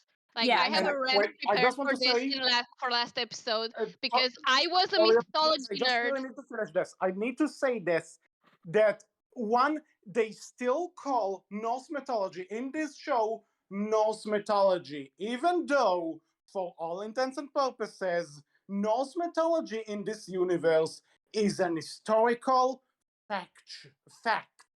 This thing happened because we know that the ancestors for this blonde, dumb boy believed in Thor and Loki and Odin and all of these people. Norse mythology, for all intents, is a fact. So you can't call it Norse mythology for one, and two. Even the stuff about Norse mythology they mention they get some of it wrong anyway. Yes, So that's what I wanted to say because I've been a Norse mythology nerd for 5 years. And yes, the How to Train Your Dragon franchise, it what started me there. It's why I'm a fan of Marvel. And they got it so wrong. And I feel more insulted than Hiccup's leg in season 4. Because at least that was just the legacy of a fictional character. Now you're insulting real life things? What the actual fuck show? Why do you even bring actually not mythology, but why do you bring the concept from an actual real life thing into the show if you're not going to do it properly? It's like I said, Like, it's pretentious and tasteless. There's no reason. If they were a good show and they had a grasp of what they wanted to do with that concept, then maybe it would be good. It's an interesting concept. But they get everything else specific to their own fictional franchise incorrect. Did anyone seriously think they were going to get actual mythology correct? no, No, I'm but I'm still gonna more bitch offended about about it and Hiccup's criticize leg. their asses for it. at least with the franchise, it's more understandable that they get it wrong because this is a knockoff. Actually, not a knockoff, but a cheap spin-off. No, I franchise. disagree. Like, This is their franchise. They are adding to this franchise. They have no excuse to get it wrong. Yeah, I'm with Audrie on this. They have the source material available whenever they need it. They have archives. They have ways to experience this in case something doesn't track. Fan fiction writers can do Worked this. on the original franchise. Even more so. Even more so. Yeah, I think Rescue Riders is more close to the original franchise. Yeah. And that's not even canon. Yeah, exactly. oh my god. Oh man. Like, I'm more pissed about the Norse mythology thing this season than I was about Hiccup's leg in season 4, and that should say something. I mean, we I haven't was- even we haven't even come to the fact that Hiccup made a cage for a dragon in the Hidden World, but we'll get there. Oh no, we'll get there. We'll Yeah. get there. Yeah. Anyways, Get there. episode 3. I thought the Glasscaster was actually a pretty interesting dragon. I liked the Yeah. whole ability of the glass vibrates and it messes with the dragon's senses. And It's I a thought, Sunbuster, but different. yes, it is. I like the troll dragon. I think it's a cool concept, and I think I the have a dragon looks note pretty here. cool. It's I a do have a note here that says, the dragon stuff is actually kind of all right. It's the human stuff that I can't stand. Exactly. Yeah, That's I fair. kind of liked this episode for just the stuff with Thunder and the other dragons. That was actually kind of neat and okay. Yeah, Like I enjoyed that's that fair. bit. The rest of it was kind of but that bit, There yeah. was one moment with the human characters that I actually enjoyed. I think the conflict, at the beginning of the episode was really stupid, but towards the middle and end, I thought it picked up a little bit where they all get stuck together and they have to figure a way out. And there's one incredible moment where they have to make a human ladder to get out and all the kids escape. And Sled Bitch is talking to Linda like, he's like his mother. She's so trusting. And they're gonna help us out.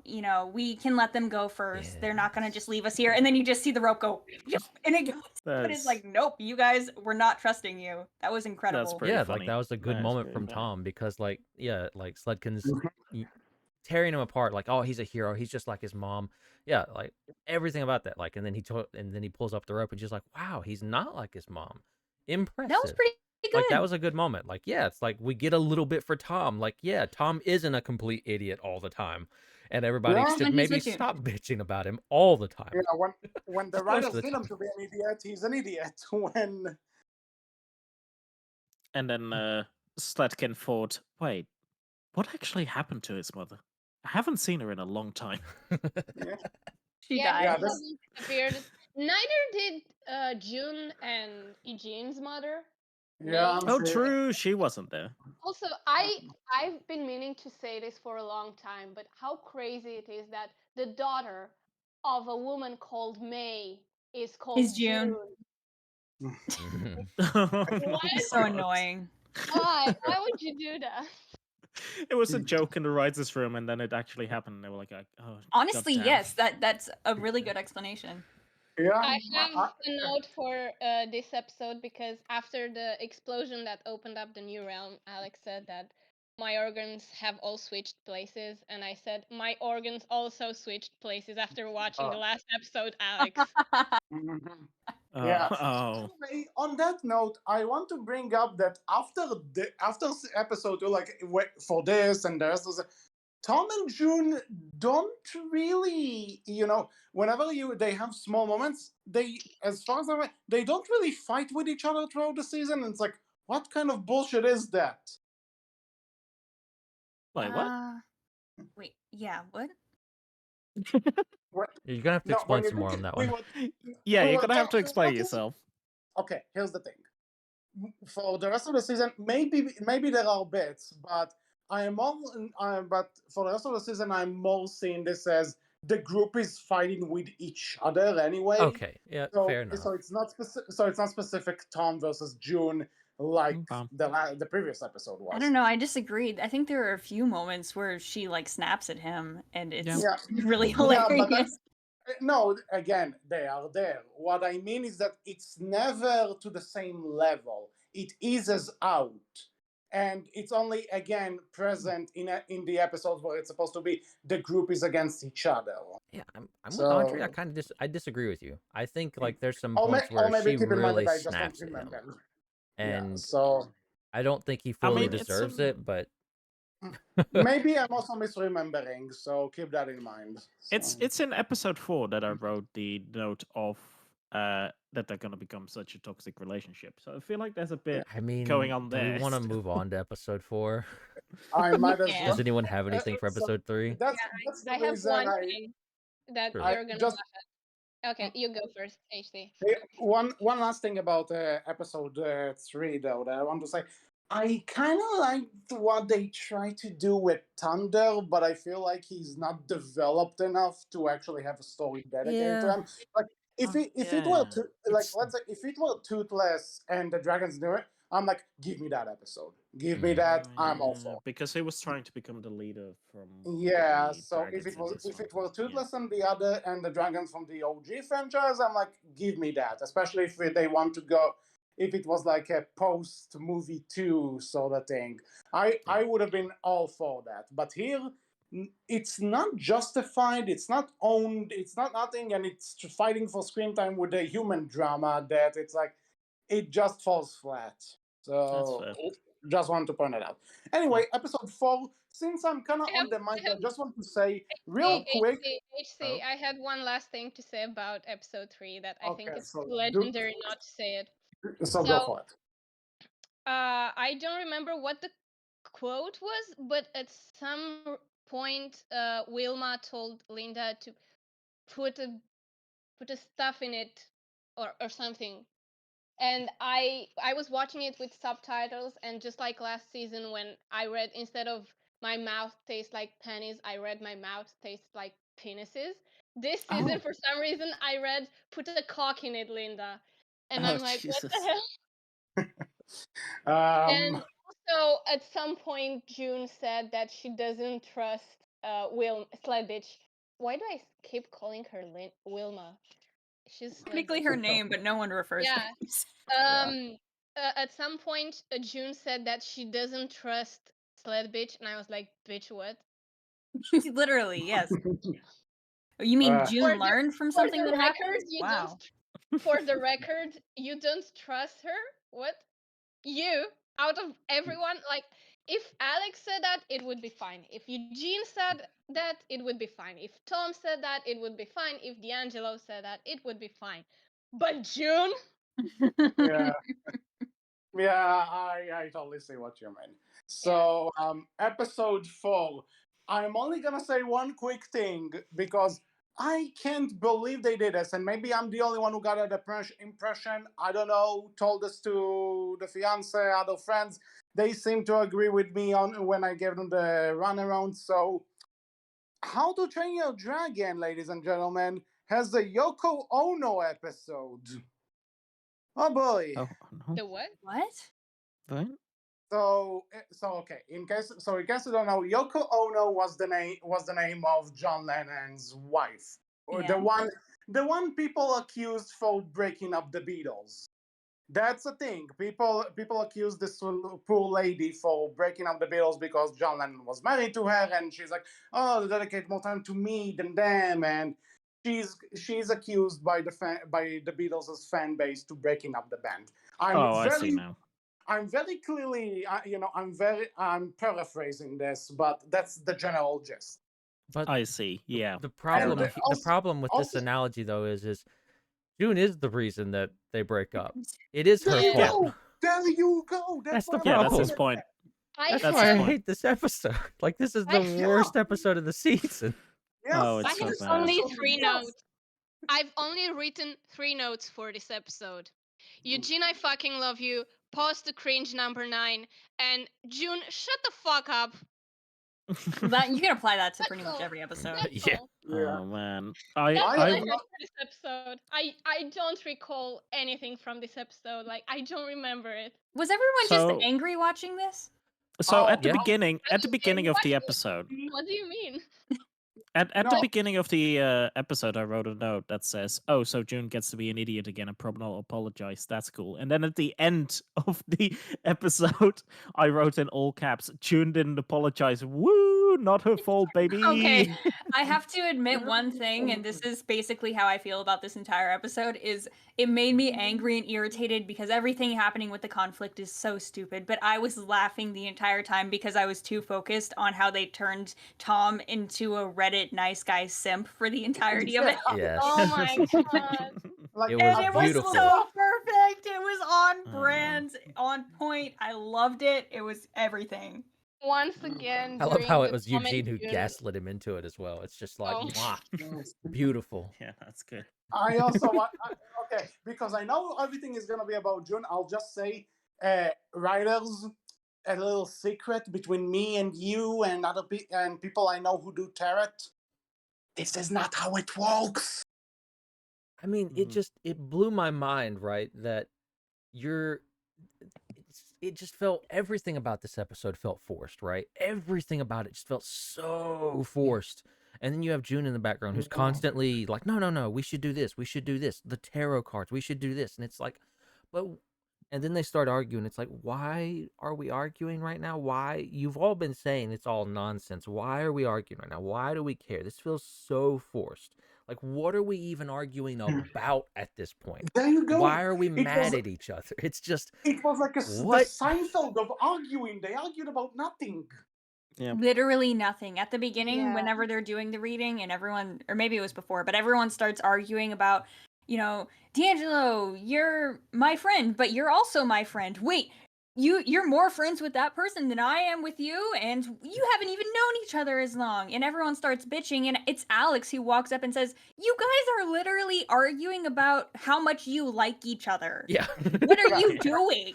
Actually, Yeah. the first note of the episode was Alex is too good for this group. Let her out. By the way, Literally, yes. they mentioned an official ship name in this episode. Eugene. Oh, that was the other What thing. do you That what was do the you other think thing. about them? Eugene is bi. It's confirmed. You were right. He was like, maybe I'll we can stand make by that it. happen someday. Oh man. I was joking about Eugene and Buzzsaw getting together thanks to Audrey's season 3 review, and I was so disappointed when they forgot about that in season 4. But Well, I like, also thought that Eugene and Buzzsaw were around the same age, but then I found out that Eugene is only 17. Oh yeah. yeah, no. and he mentions this season that he's in high school, so yeah. Yeah, 17 Uh, seems right. Oh, Oh, man. So Jesus. Eugene and D'Angelo, what do you think, guys? From the Um, evidence so far. considering Tom and June is a couple now, I Anything guess goes. everything flies. They literally cannot do worse than those two, right? Like I Eugene don't and- think they can. Yeah, so it's I like really Yeah. don't think so. you can only go up. You can tell me Olivia and Thunder get together by the end of the show, and I'll believe you. This- Olivia and Thunder. Jesus. Would save the show, honestly. If they just pulled some insane shit, like I everyone. was, I was intentionally going for the most bizarre, out of left field thing because to show how bad Tom and June being canon is. May as well. Wasn't there? I think D'Angelo said towards the end of the episode, June, shut the fuck up with your tarot cards already. Was This it is in the him? this is in the finale. Oh, Also, what Yeah. did they talk about Hiccup's family in the beginning of the episode? I don't know. The subtitles don't say. I noticed that too, and I was Yeah. It like, was so annoyed. literally one line and then it's cut off, but I was like, you bitch, you better finish what you started. If you're saying some Yeah. offensive shit over there, I will Yeah. slap you so hard. Oh, Oh, I'm man. telling you that they wrote it, but then they realized, no, we're gonna make the fan base mad. No, let's cut it. Yeah, it was super positive. It Okay, was fair like, oh, enough. Hiccup's family is so wholesome.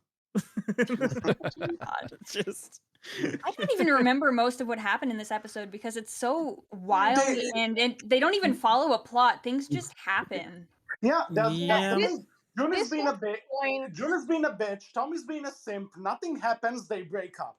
We see a Oh, cool in the thing with the middle, typhumarangs. Oh yeah, Typhoomerang. That was it. Okay, Yeah, it was a right. decent. That It was was So a they it. do decent know what intro and typhoon hook. rings are. And they I still feel get the like ability wrong. I feel like the Yeah. Typhoomerang was already featured in this series, though. I think No, it it's- was not. No. No, I can No. tell you as someone who's been very passionately down this road, no, it was not. Yeah. Okay, I see. Fair I've been enough. no. bitching about the Maybe fact that the- they didn't use it for 4 seasons now. Oh, okay, I see. Yeah. But the Okay, Razor so Whip also appeared in the last No. episode. They called it a crystal whip. Yeah, oh Yeah. yeah, you're Crystal going Whip. to hate Yeah. me Yeah, for this, I was Audrey. about- I'm I was sorry, but waiting. I want to say something about the Crystal Whip. I'm sorry, Audrey. Remember Legends of the Nine Realms, the game? Yeah. What about I never that? finished that. Yeah, it's in the game. It's from the He's game. probably better They off. said Really? that some Razor Whips subspecies called the Crystal Whip live Oh, in the right. world. Yeah, they mentioned that bullshit. I'm not mad at that. That explains it. But I just wish you didn't have to play the fucking game to know that. Because Yeah, There you're are well- watching like the show and you're like, 5 what the hell is a crystal whip? I Yeah, mean- There are because like also the 5 game. Because different also, subspecies about in that. that game. I And just want to it say was- that one thing about it, though. Again, I have to stress the game is not canon. There's no way in hell this game is canon. So Well, apparently. Yeah, but I had to play it for the wiki, and I played Yeah. it 3 times over because there were my God. different modes for each level that Oh, would boy. give you to unlock I stuff. just played it once Well, for this I- podcast, and that's it. I played the entire game, start to Yeah. finish, 3 Same. times Oh for the no. wiki Yeah. because I had to get stuff. So you have a Guardian Skrill. I don't remember what that does. A Spitter Skrill. I don't remember what that does. A Crimson Gembreaker, which all I remember is that it was smaller than the usual Gembreakers, and the Crystal Whip. And those were Okay. in the game as subspecies of the actual species, and it was so annoying. Fair enough. Mhm. So, what did I want? Oh, I have this note here, and if this one, like, I hate June even before this, and I hated June in this particular episode even before this, but notice that the one thing she keeps saying and is we need to work together, guys. We need to work together. We need to stick together. We need to do this together. We'll show the script the real superpower of teamwork and all that bullshit.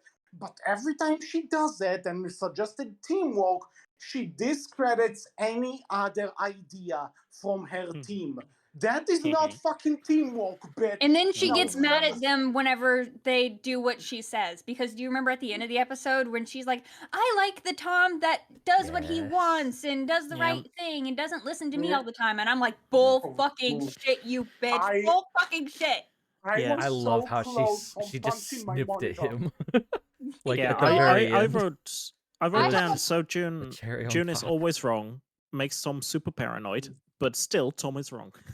Yeah, it's so Literally great. always wrong. Oh, it's so I wonderful. feel like- so bad for him.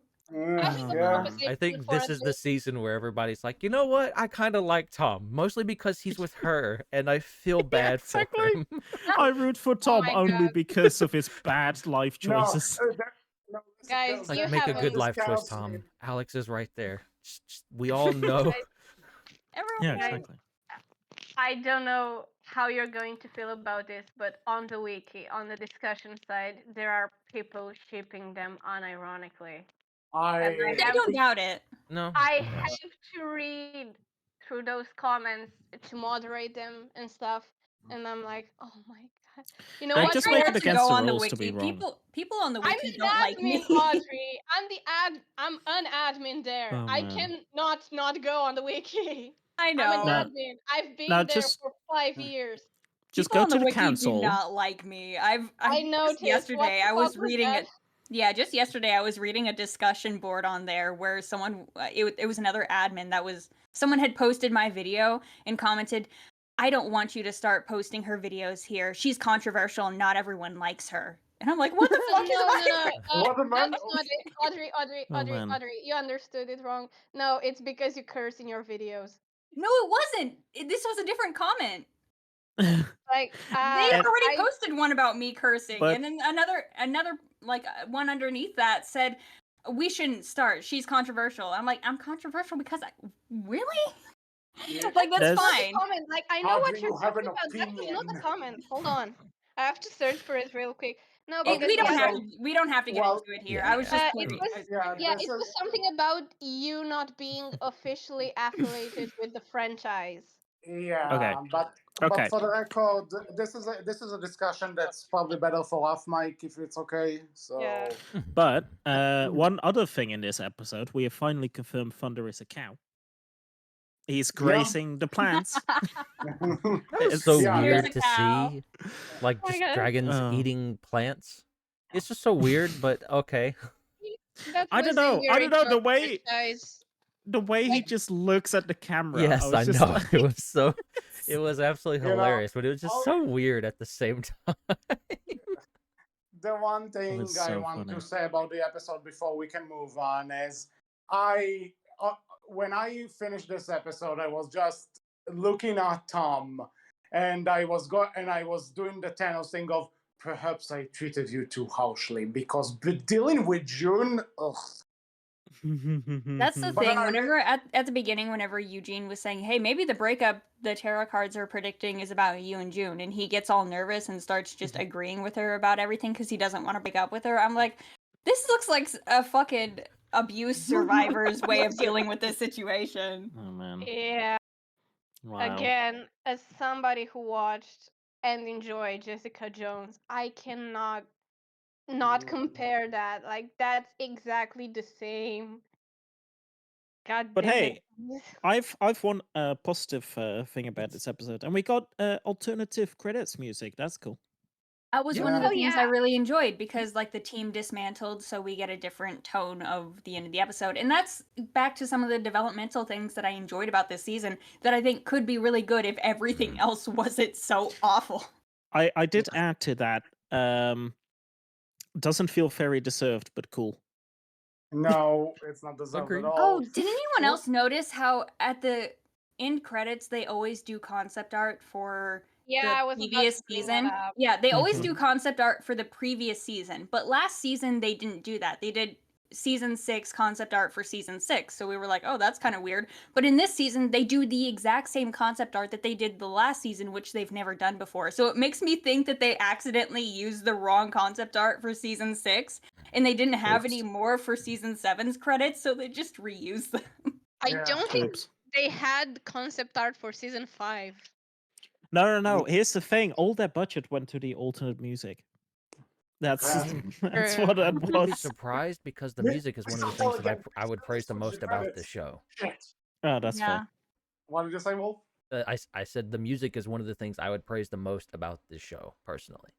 Same. Yeah. Like, I think it's even, I would argue that the soundtrack of this show is even better than Race to the Edge, because Race to the Edge reuses a lot of themes from the films themselves, Yeah. Mm. but they don't do much original soundtrack. Whereas this show does original soundtrack most of the time. It's fair. I just wish the show was good Yeah. Yeah. because otherwise I don't really care. I mean, yeah, like this episode 4, right? I think the best way to describe it is it feels the most like a group of writers got into a room who are definitely fairly Who old. hate each other. I mean, that too, probably, but also definitely fairly old. And it's like, how do the young ones argue nowadays? What do they get mad about?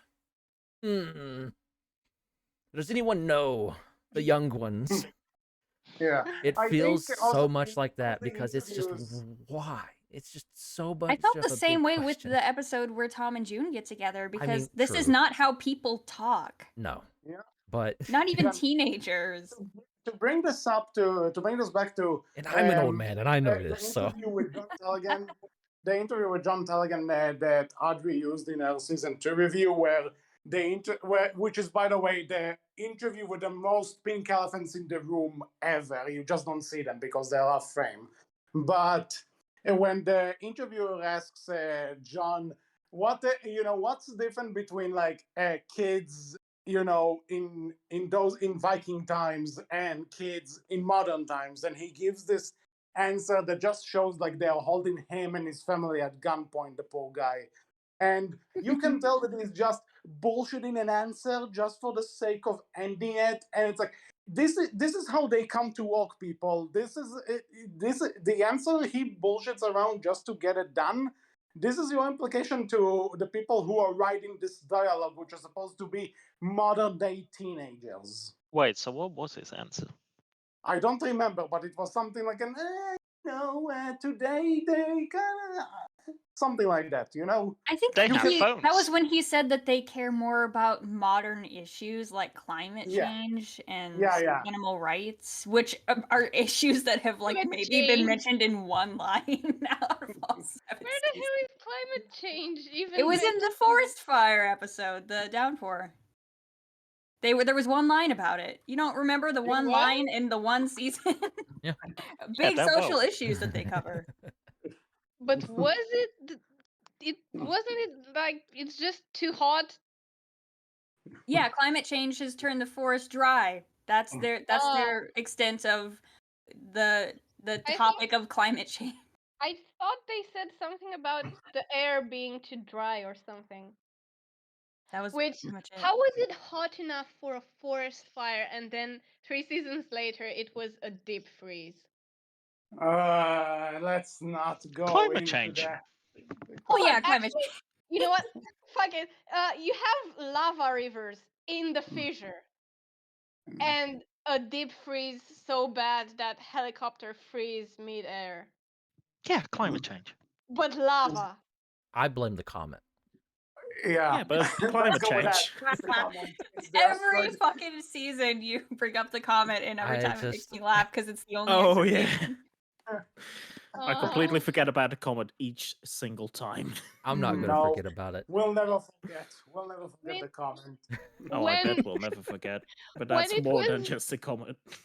When it was shown at the beginning of episode 1, I thought that was the comet that killed the dinosaurs. Yeah, same. I think I brought this up when we did season 1. It, Oh, it man. came back for a second pass, man. Don't ask how, but it did. Yeah. It was the Well, Haley comet. Anyway, guys, we're almost 2 hours in and we have 3 episodes Oh, left. man. So let's Oh, move on man. to episode 5. Let's speedrun this. I Episode don't five- have much to say about episode 5. I don't think. It's a I Eugene don't focused have a- episode. It They was went fun. on their first date. We don't have to Oh, talk about that. I have my notes are like this. Eugene, I fucking love you number 3. Pause to cringe number 9. Pause to cringe number 10. Pause to cringe number 11. Eugene, I Mhm. love you number 4. Pause to cringe number 12. Hazel is a maniac and I love her for it. And pause to cringe number 13. That's all I have for this episode. I'm sorry, guys. Oh, yeah. No, Buzzsaw and Slatkin came together in this episode, actually. Actually like them together. I think that they're a good duo of competent Yeah. and insane, but their plans make no sense and their laboratory makes no sense, and I don't It's insane. But I don't know where they're going with it.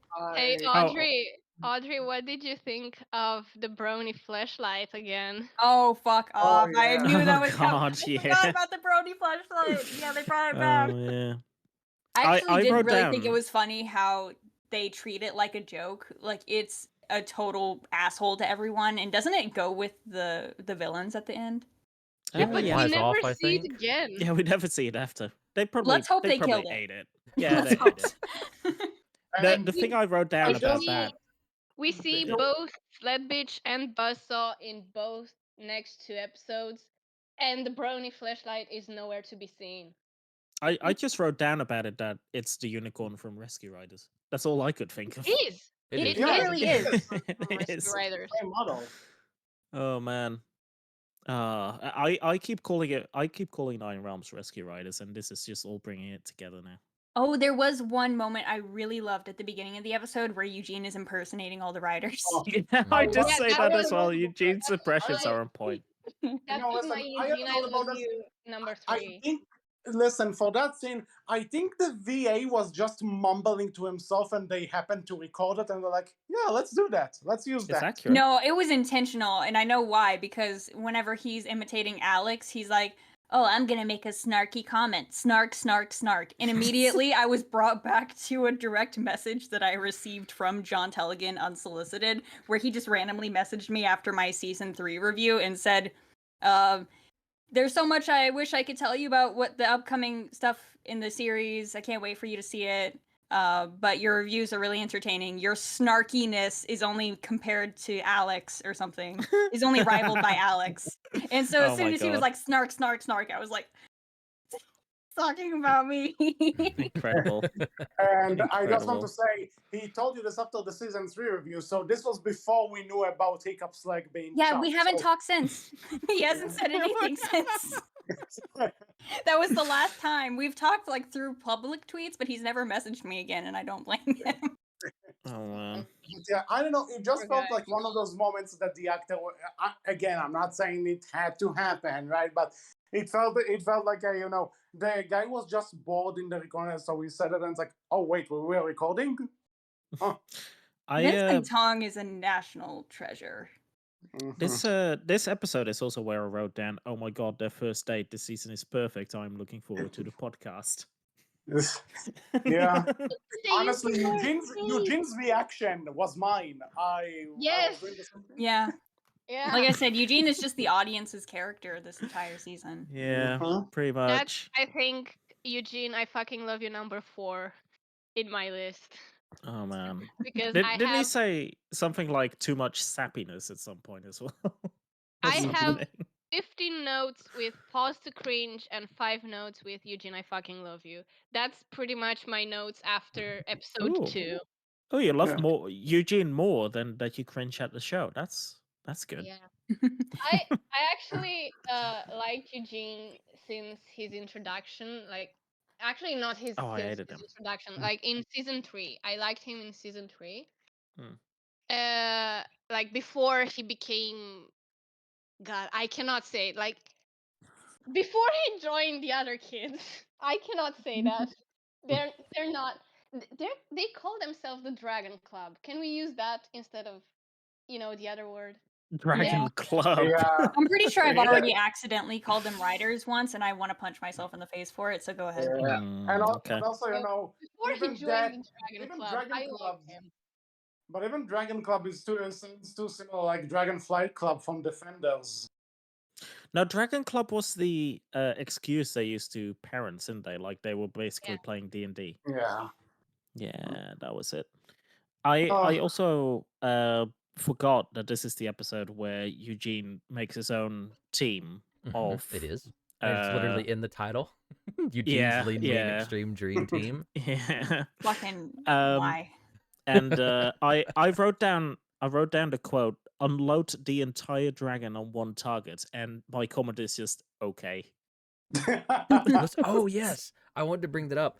I think we know exactly where Alex gets her little psychosis moments from which are her mom's, right? Because like she was enjoying like setting the forest on fire.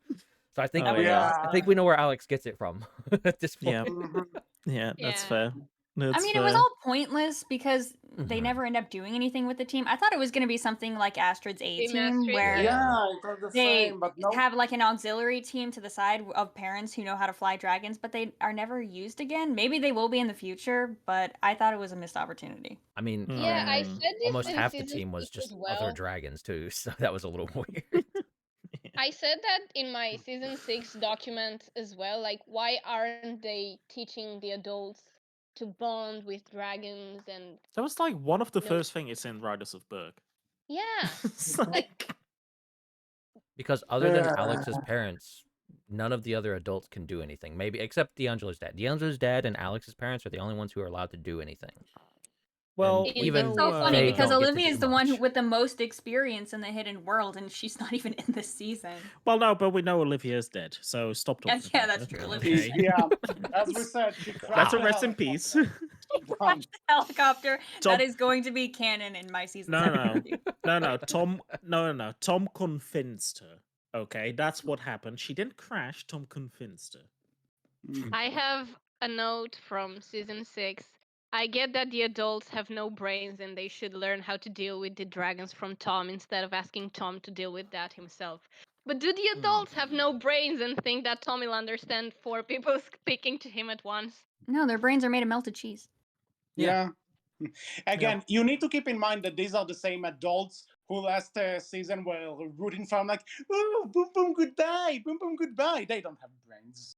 They don't Also, have. what the fuck are the adults doing now? Like, they're not mining dragon side because that's illegal. We've established that last season that the dragon side produces oxygen or some shit and it keeps the hidden world alive. So they Let's can. assume that since the end of season 5, this entire thing is a tax fraud. Okay, let's assume. Mate, Actually, yeah, we- no, we- fair. They're They're just not like they're mining just taking dragon Red Court side. for their money at this point. They're like, yes, we're doing things.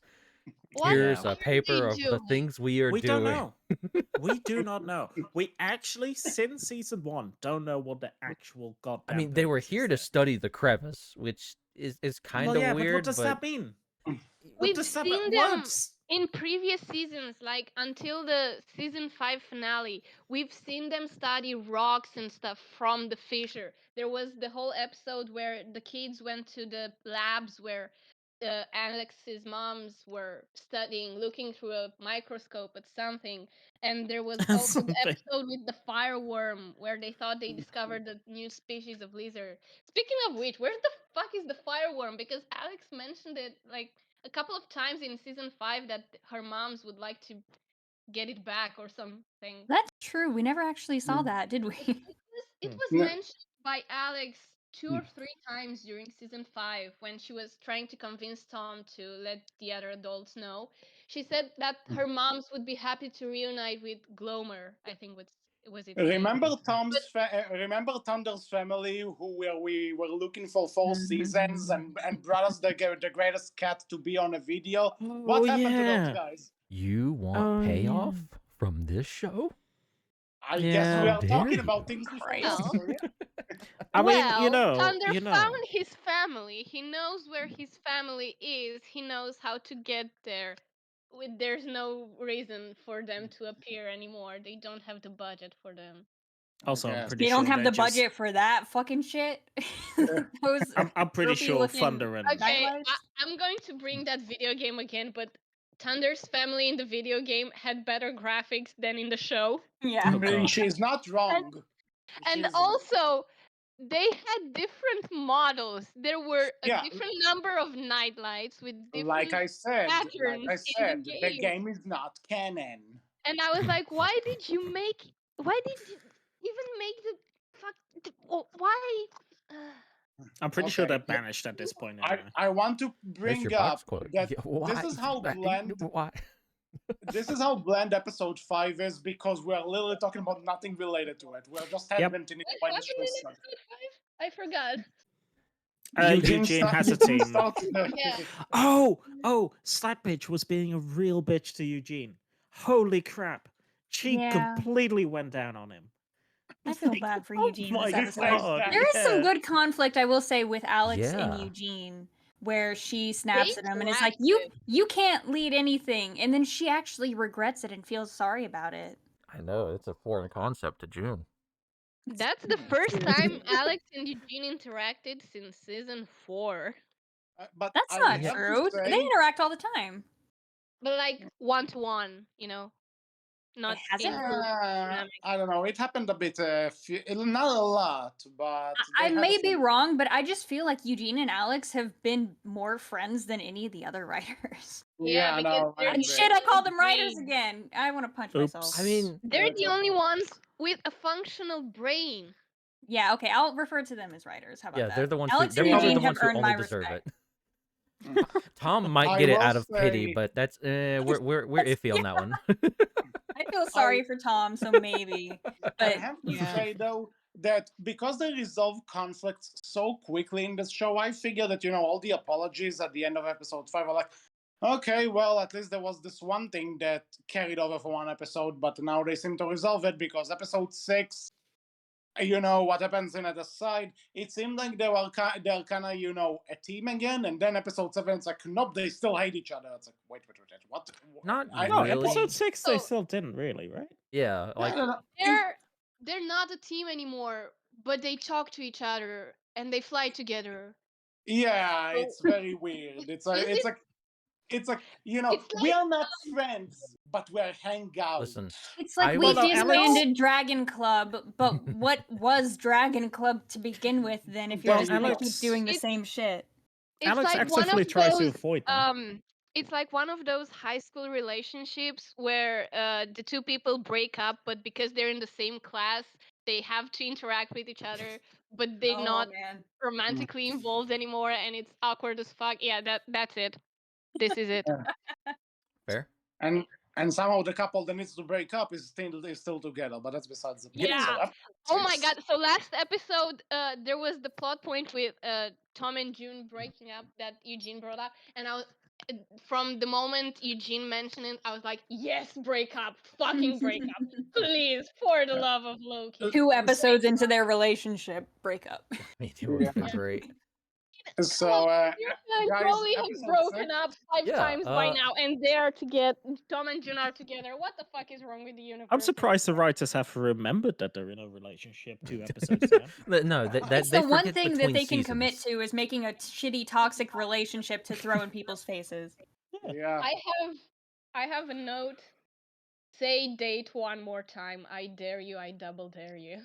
Stay date. But But if we're just gonna move on to episode 6 then. Yeah. They said Yeah. the word date like obnoxiously. They said we're on a date, we're on a date, we're going on a date, this date, that date, their date, our date. My god, was the word date I think was more said than the word of or un or It's like whenever you go on a date for the first time and you can't believe it. So you're like, oh, I'm on a date. I'm with a boyfriend. You're my boyfriend. It's just cringy and stupid. And Oh, yeah, it by the doesn't even way, work yeah. with these people because no one likes them. There Oh, you So go. Tom, you don't bring cold pasta to a fucking date. What is wrong with you? That Yeah, was oh, cute, actually- but I just wish it wasn't with June. No. if You only know he what? did it with That's Alex. You know actually- what? You know what? She would have I roasted him. want. Yeah, I am surprised that she didn't bitch about that. No, I was I'll tell surprised you too. what. That's actually something I told my fiance about because in Asia they have this thing that that's actually called frozen noodles. That's actually a thing that she eats too.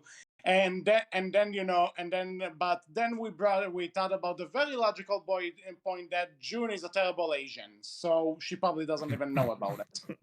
And it was probably spaghetti carbonara. Let's be honest. We've seen Tom's refrigerator a couple of times by now. I'm allowed to joke about June not respecting her own heritage. Let's go Yeah. with that. Yes. Anyway, so episode 6. Yeah. This is Oh, the man. guys. Finally, guys, we get an Alex-centric episode. Yes. So I have a note. Alex in her revenge era. Okay. Can someone please explain to me? Because we see Alex wearing a black sweater for the first time Yes. ever. And I was like, oh, they're probably going to explain, or, some character is going to make a comment about it. Like, oh, Alex, you look different.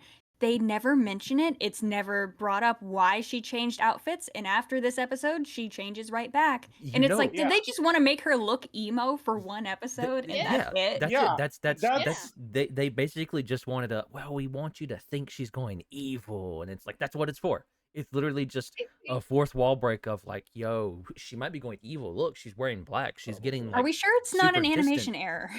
Oh, Yeah. maybe. I mean, considering They this show, forgot to maybe add I might be colors. giving them too much credit. I don't No. think it was in the script. I don't believe it. Oops, they turned the Let's- green let's screen say- on. That's a good point. They probably were animating it and was like, let's just make her wear black this episode because she's moody. Yeah. And also, I want to bring up to bring up again that this is the franchise that for the second and third movies, the main characters, Hiccup and Toothless, are mostly black. So you are going against one of the most unique design choices of the franchise here. Fuck you, show. I mean, I like this episode though because one, it's Alex centric, and two, it's you gave me hope. Unfortunately, it's like Yeah. Alex Yeah, going it evil. was Let's go. I'm here for it. Let's go. Like the Alex evil arc. Let's go because shit's gonna get done, man. Let's go. This is Burn it also all I where was down. laughing so hard when she actually told Feathers to blast them to Kingdom Come. It was That was great. amazing. oh god. I This is also I the oh, sorry. sorry. You say. This is also the episode where Slack Bitch and Buzzsaw Amazon primes all of their stuff into their cave apparently. Yeah. They just randomly out of nowhere get computers and lab equipment. No, and- they don't have computers because they don't have the internet. Because if they did, then Sledbitch wouldn't have to translate from memory the dragon book, and Buzzsaw could just Yeah. Google what the runes mean, which apparently That's he can't true. do, and it's why he needs Sledbitch around. It's like, you know those runes, you can translate it for me. If you do that, you- I'll give you this. And it's like, does no one have Google? I know you can go to the Audrey, surface world. Have you Audrey, heard do about you- these? Audrey, Um, do you really believe Buzzsaw has a phone? He's Where's au he getting all this naturel, shit? okay. But have you heard of these like what was it, Facebook or something, what led up these balloons over remote countries so that they had internet, but they were limited to basically Facebook and a couple other things. I think that's the situation they have, but with Amazon. they can order stuff they can order stuff on Amazon and have it delivered, but that's all. That's it. I loved how though man. that lab was fully set up. Like she had test tubes, Yeah. like Holy gigantic crap. test tubes and everything. Like Did we even when? establish where How? it was? Is it in the No. ice realm, or is It's it somewhere. It's So- somewhere in the hidden just world. in a in random cave somewhere? Yeah, Yeah, I guess. It's somewhere in Yeah. the pocket dimension, okay?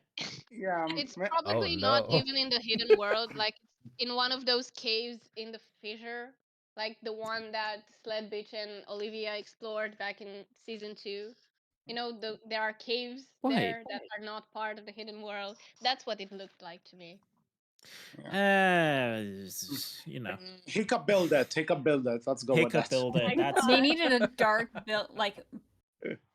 broody villain lair, so they just went with a random cave model that they had stored think in a so. random file. Probably. Okay, I'm going to say something and then shut up for half an hour to listen to you argue to it. But is anyone else shipping Sled Bitch and Buzzsaw?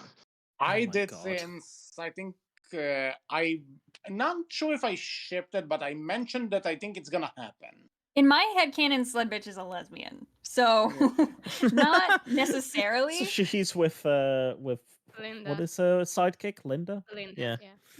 They did. By the way, Linda. Linda is voiced by a very talented actress, and I'm sad that her talent is going to waste. Yeah, Yeah. I think I tweeted this after season 5, I believe, that Linda is now officially my favorite character in the entire show, because in the season 5 finale, first of all, she listened to Tchaikovsky, so respect for that.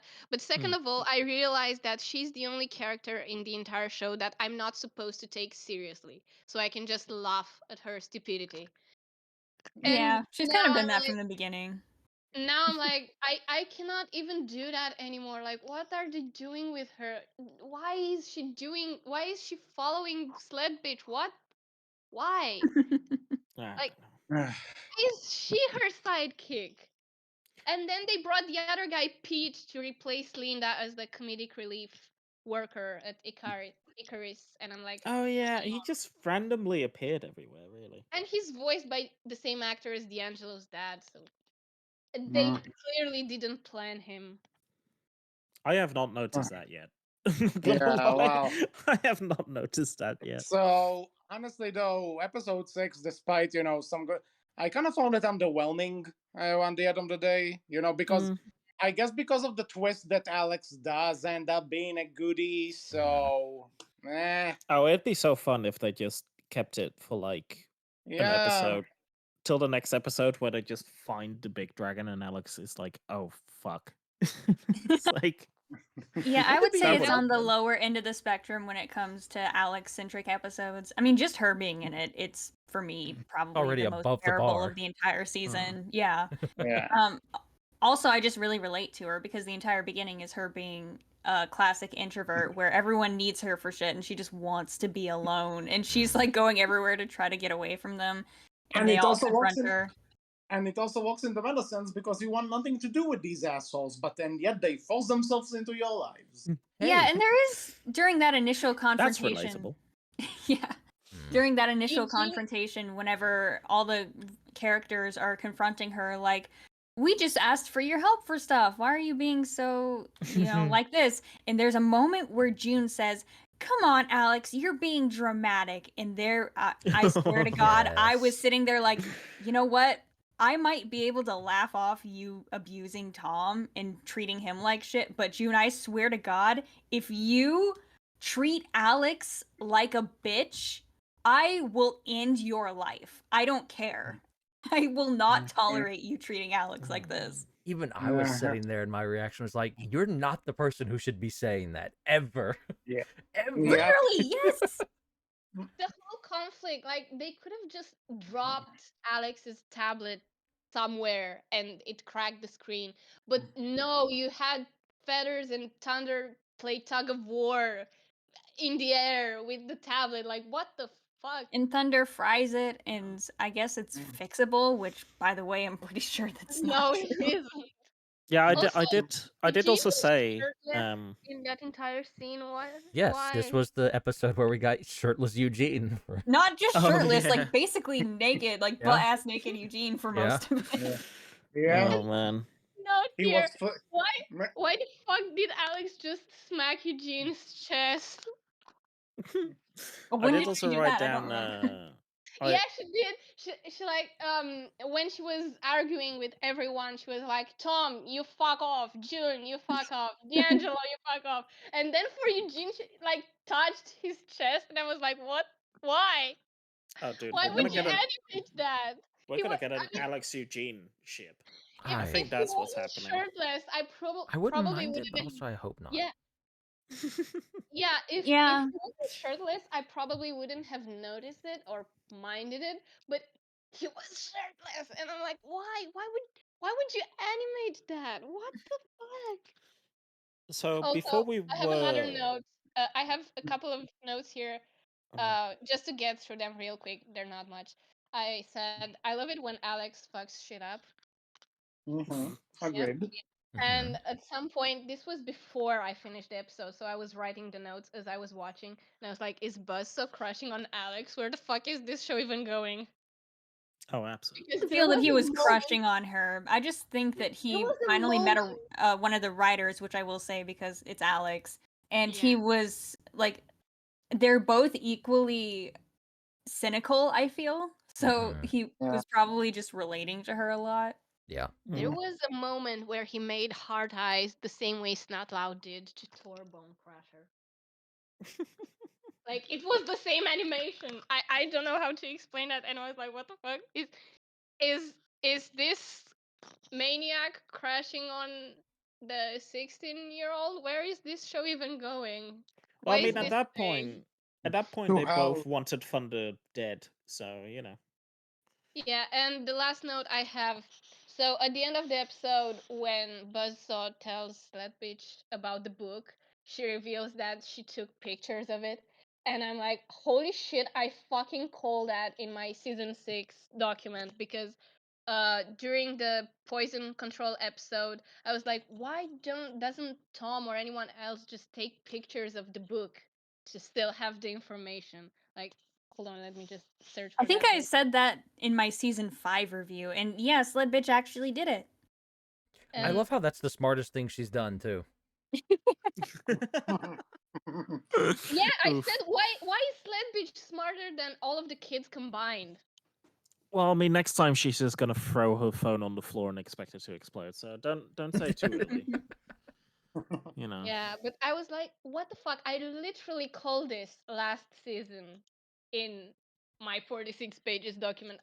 I'm not going to write a similar document for this season, but if I were to write, it would probably be 100 pages long. Well then. So, anything else about episode 6? So, shall we move Yeah, on? Thunder ahead. fit the hat train dragon 3 thing. Oh my god, I forgot about that part. What? Thunder did the I Oh yeah, dance. that. I fast Oh. forwarded.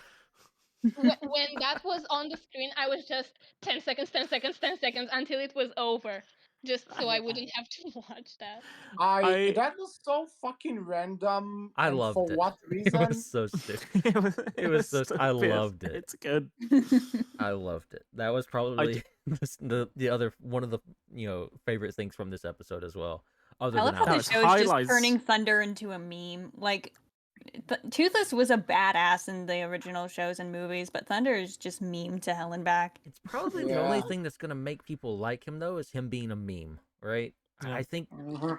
there's not a lot there for him otherwise, so Oh it's like my the god, best I you can't can do believe I'm for going him. to say this, but Thunder is basically the Bobsy the Bobcat of this fucking franchise. The only way he's ever gonna be popular is because if they cash in on the fact that nobody likes him. Oh man. Well, they Well. might. Who knows? Also, They're gonna have fun fair attractions where you can shoot little cardboard cutouts of Thunder. And he has this face from from Audrie first season 1 episode. review, like from the thumbnail. He has Yeah. this face. Yeah, Oh my god. poor guy. Well, I feel bad for Thunder. Yeah, same. yeah. I mean, he just Anyway. dealt those genetics. I feel So, bad for him. I forgot to mention this. So around I think season 4, like when Audrey was posting community posts on YouTube, but before her review, I said something along the line that Buzzsaw is somehow Dagger's descendant, and we'll find out in season 7. And I'm like, God. holy fuck! Oh. I didn't expect there to be a season 7. That's why I said 7. And I'm like, my god, I was on the line. Like, You really, yeah, you weren't that far off. Yeah, I Oh mean, they're no, not there's gonna descendant. be a He's season not 8. descendant necessarily, but there's a connection. Anyway, episode 7, people. Let's end this. Let's end this. Yeah. Let's end this. so Rise of I have 3 notes for this episode. 1, does Top have a mental pain fetish? What? He does. Yeah, because June was abusing him verbally, like literally abusing him verbally in this episode, and he was taking it well, and at some point he said that he likes when she talks to him like that. Wait, Oh, what? or no, it was only June can talk to me like that. Yeah. Oh only yeah, Oh, yeah, June yeah, yeah. that talks was to me it. like That was that, it. and I'm like, Yeah. does he have a mental pain fetish or what? I He did does. also I've been write saying down. this for 2 seasons now. I did also write down only June cats talk me that way as a quote, and I wrote as a comment, "Ooh, bow chicka bow wow." No, That's literally you know- something that you say when you've been married for 40 years and you're tired of your spouse, and then someone else gives you shit, and it's like, no, only my spouse can talk to me like that. No, It's like you're tired of the listen. person, and they've been dating for like a week. Oh man. And the thing Oh. is that my fiance always makes fun of me when I'm watching the show. Whenever there's a new season, she's like, "Ooh, your BDSM mistress is back," and I'm Doesn't- like, Oh the man. thing is, Correct with the me- sentences like this, she's kind of right. This Correct- is a BDSM Oh. show now. Correct me if I'm wrong, right? But doesn't the animation show her getting mad when he says that too? No, I don't think so. Yes, like she she gets did, but- mad. She gets mad. Yes. There was one Okay. moment where he just very nicely asks, "Are you sure you read the book correctly?" And she turns around and gives him like the meanest glare. Yeah. Yeah. Oh man. Great.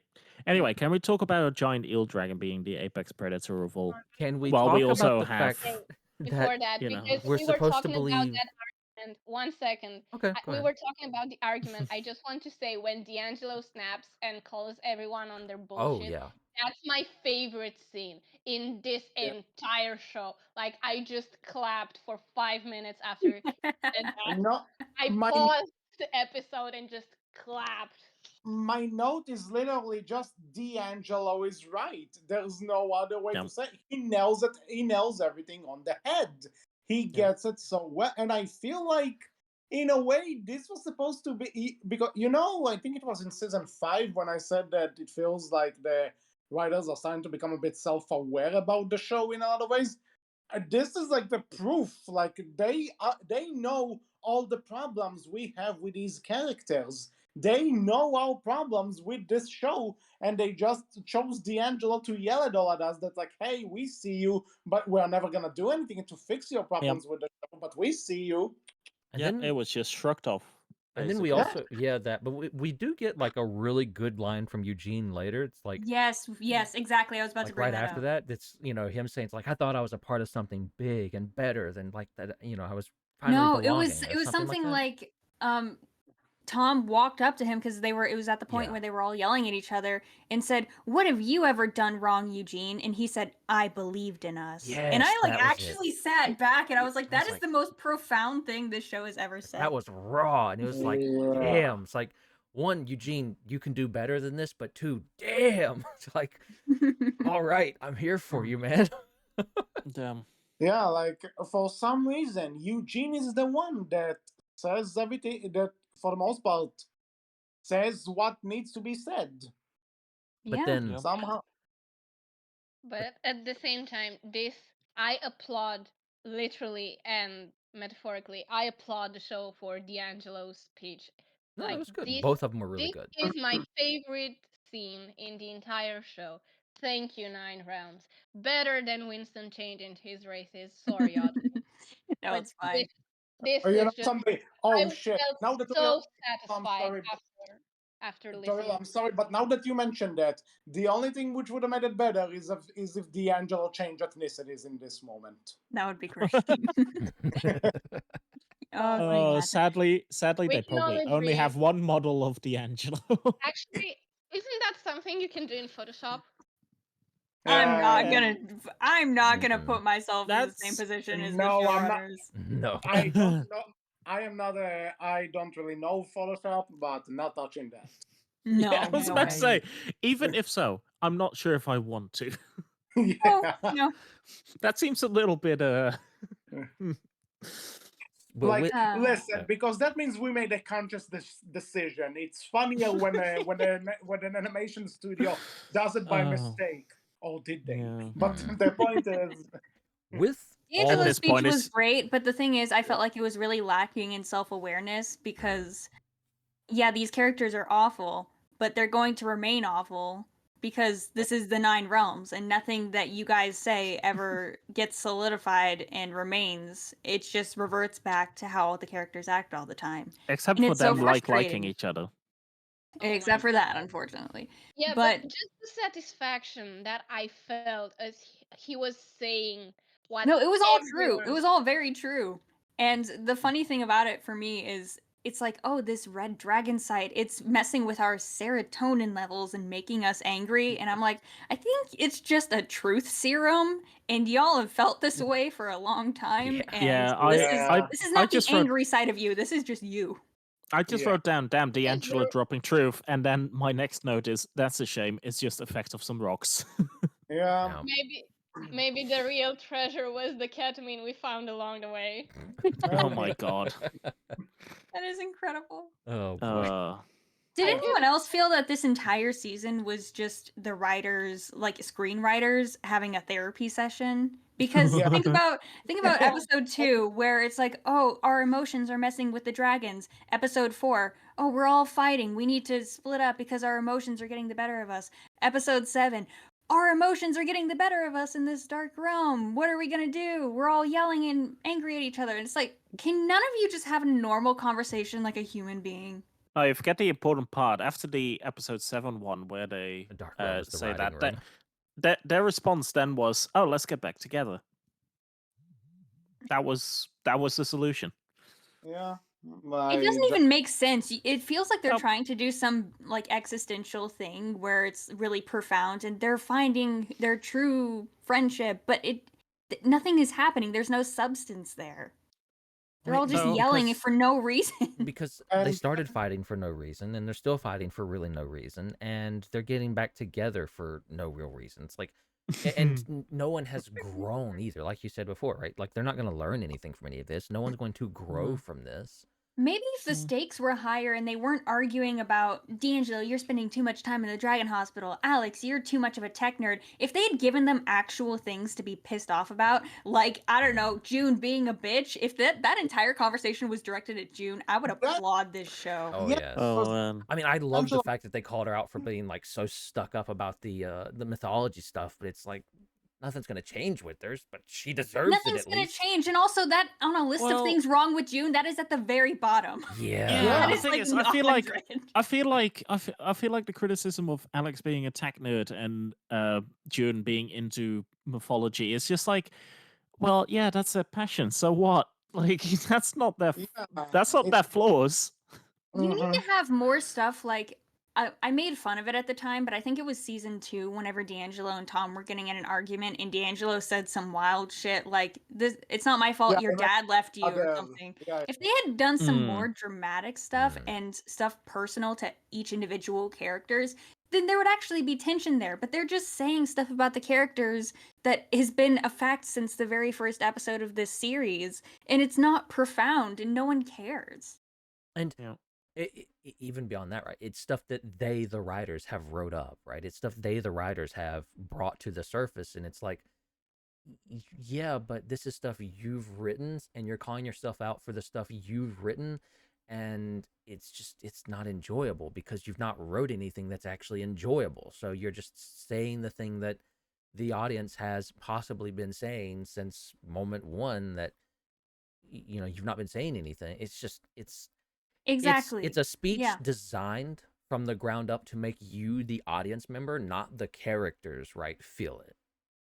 In Yep. my That's a opinion. good way to put it because Mm. again, it's all the characters are pointing out each other's flaws when in reality this show hasn't really given the characters any tangible like really detrimental flaws on purpose. They give June a fuck ton of flaws on accident, but anything Mhm. purposeful, it isn't there and it isn't there's no like I said there's no substance to it. Yeah. Mhm. Agreed. We haven't Uh, even talked about the actual plot I mean, of this can episode, we- by the way. Well, they find the Dark Realm. well, Oh, yeah, we find Dark out- Realm. no, but let's not forget the huge amount of the bit of lore where apparently all the eels track back to this giant eel dragon that Mhm. eats everyone and Hiccup. and Tripp's Of all Which is people- not true, by the way. We know from the original franchise that dragons are afraid of eels because they make them sick. Well, Yeah. somebody forgot to tell Well, them actually, it's that. a Even though drug. the people worked Okay. on this show. Let's assume they forgot. What blew my mind even more, though, is that Hiccup, of all people, is like, oh, this dragon will kill all the other dragons. I'm going to lock it in the realm where all the dragons live. What? Oh man. Also, how did he build a cage in How there? did the dragon survive is the better question. Oh, Why also, make it? Why also, make what- it so only Toothless could pull the lever? also, why did Hiccup build a cage? That, for starters, doesn't questions, make all of them. sense. Also, That's- how did the Honestly, dragon that's survive? not the part that bothers me. The part Hold that on. bothers me is that, If- one, it's Yeah. Hiccup doing it, and two, this is supposed to be like the apex killer of dragons. I Yep. don't feel It's not. Hiccup, of all people, would lock it away in the realm where the dragons are supposed to live, right? Yeah. Maybe I'm wrong, but Why did Thunder open the cage? Also Hold that. Someone asking Yeah. that. I did. We have a couple of things to talk about before that. First Yeah. of all, how the fuck did the dragon survive in a cage? Because we have to assume that it was locked so that it wouldn't eat dragons. And it survived for 300,000 years without any food. I don't know. Is it that old? Is it its offspring? Does it reproduce asexually? What the hell is going on? Because I don't believe that dragon is. If only there was a 1300 book years. that gave us this information that we could have showed the audience. Oh, wait a second. Yeah. We just Also, didn't learn this anything is the from it. apex predator of all dragons. It's so fucking small. It's smaller than the screaming death. Yeah, it looks so big in the book, and then it comes out of the cage, and it's It's like, just "Meh." That's It's what it's like the happens. size of a whispering death. That's what It's happens like, when you don't get to what? eat for 1,300 years. That's what it was. That's why he's so small. He just, Yeah, that makes sense. That And He's makes gotta think sense. eat to about get it, the big again. screaming death was in Defenders of Berk, which had a budget similar to the Nine Realms. It's not that they couldn't afford it to make it bigger. It's just that they didn't. You know, Also, Who knows? where's the Red kind of a Death funny in all thing. this? I thought the Red Death commanded all the dragons and ate them. Uh, a lot I of guess we have dragons eat another other new dragons. alpha dragon who can control things and But this eat is them, Yeah. because this that's is the not only freaking alpha. giant villain that this franchise knows how to do, apparently. Yeah, and Mm. but It's the not other an thing, alpha dragon. It doesn't control other dragons. It just eats them like a death song. Because Yeah, death it's just songs also eat other dragons, but they don't necessarily control them. it's just the so apex predator. That's how it's explained. It's not even the Oh my alpha. It's the apex predator. mm. Also, so can I go on a 10-minute rant about why it Maybe not shouldn't be 10 called minutes. Jormungandr? before you do, Oh, before no. you do, because if it's 10 minutes, then I just want to Okay, bring I 2 just points. exaggerated. It's not 10 But minutes. still, I really want to bring Is it this 10 up seconds? because listen. Am I the only one who finds it hilarious that this episode where the characters are having fights and actually calling each other out and realizing what it's like to be a team and all of that bullshit, and where they go to literal dragon hell, basically has the same plot as a SpongeBob episode? Wait, what? What? The episode where they go after that giant worm. Oh. Oh the same no. thing. It's the same thing. And then again, I to the point that I almost expected them to do this.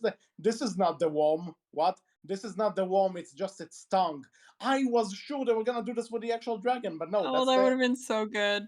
That would have been better. Can I start my rant? And the other thing, really quick thing, Okay. you know something? Talk about off-screen. Forget all the low problems. Forget the canonicity problems. Forget. You know something? Hiccup and Toothless in an adventure in Dragon Hell trapping this thing. I want to see that shit. Why can't I get that? Oh, I don't What want to the- see it. I don't want to see it because Hiccup never should have been down there in the first place. Because he Again, wasn't.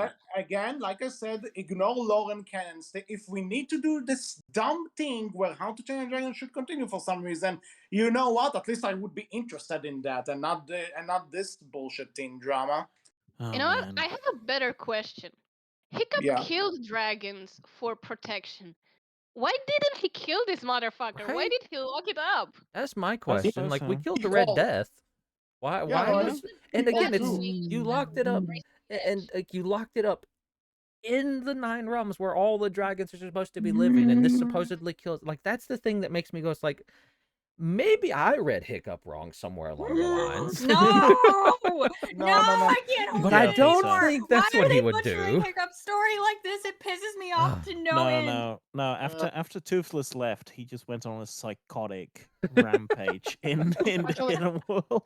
Audrey brought up the worst thing this show could have done. Hiccup is not physically in this show, and yet the show keeps butchering his character one by think- one. Right? What it is that it comes back to that, like, you had commenters telling you, like, oh, you're so dumb, you don't get it. It's a reference to the, Nine Realms of Norse mythology. Obviously this is supposed to be Yes, a reference I want to the world serpent, want to right? rant about that, But Wolf. I the want to rant about that. the problem is, right, is that How to Train Your Dragon doesn't necessarily like the way How to Train Your Dragon is set up and the way it works world-wise doesn't fully work with Norse mythology as we know it here in the real world, right? So the second you start trying to, like, oh, let's bring some of that stuff in, and it just doesn't quite fit, and you have to butcher one of these two to make it work. And And they butchered both of them. yeah, they've butchered I'm both of going them to to get make it that. work. Like, Mm. so you don't I- get Man. anything good from it, and it's just sad and disappointing. I actually watched this episode before the rest of the season. And Wait, what? other than the fact, I started with this one for a couple of reasons. First of all, the abomination in the title, But I'm gonna get to that in a second.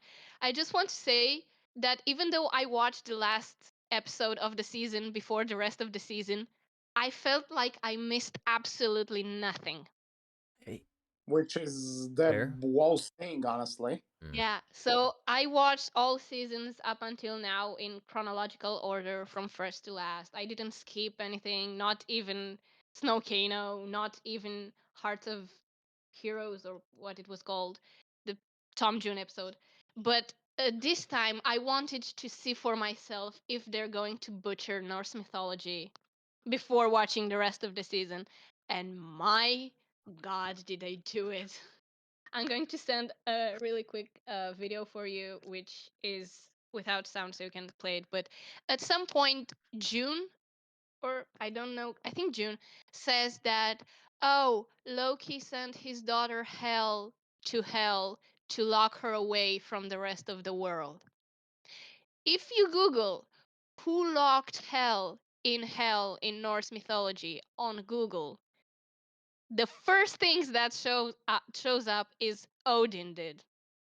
Like you just have to put the question into the search bar, and the first thing that appears is Odin, not Wow. Loki.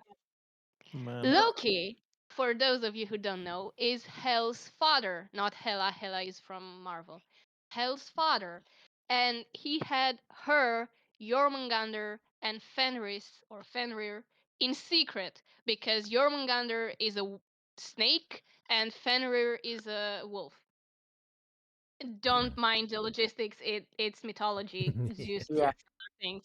So he sort of birthed a giant snake, a giant wolf, and a girl whose half of a body is dead and decaying because that's who Hel is in mythology. And Odin is the one who said, "Hey, would you like to rule the underworld, the world of the dead, of the souls that didn't die properly? Like you get into Valhalla if you die in battle, you go to hell if you die of sickness or anything else. Yeah. It's not heaven and hell." So Odin offered Hel that position to keep her in control. He did not lock her away there. That's from Marvel, not in actual mythology. And certainly Loki didn't do that because he was her father. Hmm. Like, what the actual fuck? And I feel also, like we have. Jormungandr. That's not Jormungandr. That's, I don't know, the sandworm from the Mandalorian. That, that's I like feel a like Elastigorm. That's like a tapeworm with teeth we have and two eyes. certainties each season. One, Winston is gonna change race at some point during the season, and the second is they will have messed up something very easy in Norse mythology. That's the two things that are Which secured each again is season. our factual history in this show. That's what I keep saying, is that why are you trying to bring in this intricate Norse mythology when you can't even do stuff in your own fictional franchise correctly? You think you can handle all of that if you can't handle stuff that you are literally contractually obligated? It is your job to be able to handle. Which, by the way, mad respect to that Train Dragon franchise, obviously, but it isn't as extensive as Yeah, you know. exactly. Holy shit, I'm 23 and I've been like invested in this franchise for 10 years and it's 50 hours of content and I'm like an encyclopedia about it. You people have been working on this franchise for just as long and you can't get the facts right. There is a Yeah. wiki of all the information you could ever need available Yeah. on the internet for anyone and they just refuse to I'll look do at it. you better. I'll do you better. You I can you be. wanna you I wanna can know be. something, Audrey? You wanna I know just something want really to say. funny?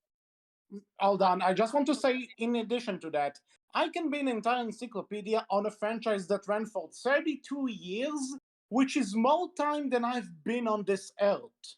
This is more time than I've been able to read. I can give you info about said franchise. If you know me, you know me, and you know what it is. It's Sonic. I can give you any info about it anytime, any day, and it's not that hard because you know something, I was interested in it, so I did my research. If you're writing a show about a franchise that has a loyal fan base, who knows the canon of it, then you know what? Better pay up, better deliver. That's Tell me it. everything about Tilstall. About what? The Tilstall. Well, it appeared in a game No, called Sonic. no. It's a meme. Everyone hates it. Shut it down. What were you gonna Audrey, say, you want to Tauriel? know something really funny? You know who Yeah. actually came to the wiki and asked people something about the franchise? Yeah. Richard Hamilton when he developed the Titan Uprising game. Well. Wow. Well then. That doesn't surprise me. That game was in a beta version that only a select few people could download it. And that was like for 3 months before the official release. And he came on the wiki and asked us, what do you guys think? How do you think we can improve that? Yeah. And Well. that's a Honestly, game. honestly, That's that not wasn't even a canon bad to the game. world. That's not canon. That's not going to be played by every single fan. That's not going to be recognized by every single fan. Like, did you guys know about the existence of Titan Uprising? Yeah. Yes. I knew Yeah, about I it, but I've never played it. interacted with it really. I Same. played it on the bus for quite some time. It's I actually Yeah, played it's it fairly for Candy 5 enjoyable. Crush, minutes. basically. I played It's it for 5 Candy minutes Crush and then put. with a female villain that is a ripoff of Heather's pose from the Race to the Edge promotional Yeah. material. Well, I wouldn't say it's Don't Candy mind Crush. that. Well, Candy Crush is just another Yeah. version of Bejeweled, but still. Do the You know. writers, like screenwriters of the Nine Realms, think that they just? I can't figure it out. Do they have this superiority complex where they're like, "I'm writing for the show, so I know better than all the fans"? I think so, to some degree. But it's fine if you don't. I don't understand. It's fine. You just have to put in the work. And there's nothing wrong with not knowing everything there is to know about a franchise and looking for help. What's Well, wrong they've- is thinking that you know everything, and then when people call you out for your bullshit acts, like you laugh in their face and be like, ah, ha, ha, ha, ha. Yeah, people are gonna be mad, but they're just haters. Well, Mhm. I mean, they've dug their grave too deep now. They can't go back at this point. No, You know, we're they 7 can't. seasons into Good by Lies, June. so We're better than watching you dig your own hole deeper was oh a my quote by god. June. Mm-hmm. I guess. Yeah. However, Hmm. I have to admit that the scene where the worm comes out and takes the Sky Reaper? Sky Torture inside, Yeah. that is in my top 5 favorite moments in the entire franchise. I'm sorry. What? Why? It came out of nowhere. It was so brutal for no reason, and it ripped off the ending of Jurassic World. What more could you want? It was pretty brutal. Mm. Holy And And crap! it was Yeah, I ripped mean, off you, the It made ending no of Jurassic sense. World. Made Like, no sense, but it was brutal. they like in even took Jurassic some. World. Hold on, let me explain this. At the end of Jurassic World, there's a giant dinosaur that wreaks havoc and stuff like that. And at the very end of the film, when it looks like it's about to win, a giant it's not a dinosaur, but a giant reptile, aquatic reptile, flies out of a body of water, grabs the dinosaur by its neck, and drags it back in the water and kills it off screen while the water bubbles But and stuff.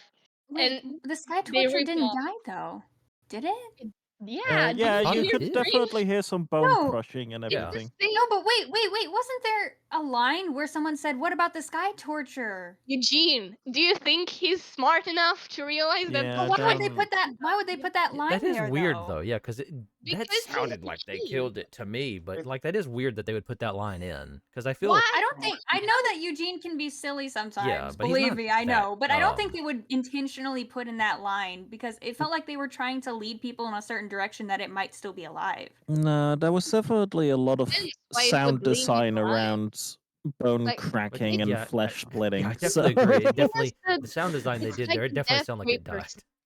It's like the Death Grippers last season. Like they couldn't show it physically because it's a kids show, but they heavily implied it. Like they had the characters look at it and the sounds and stuff.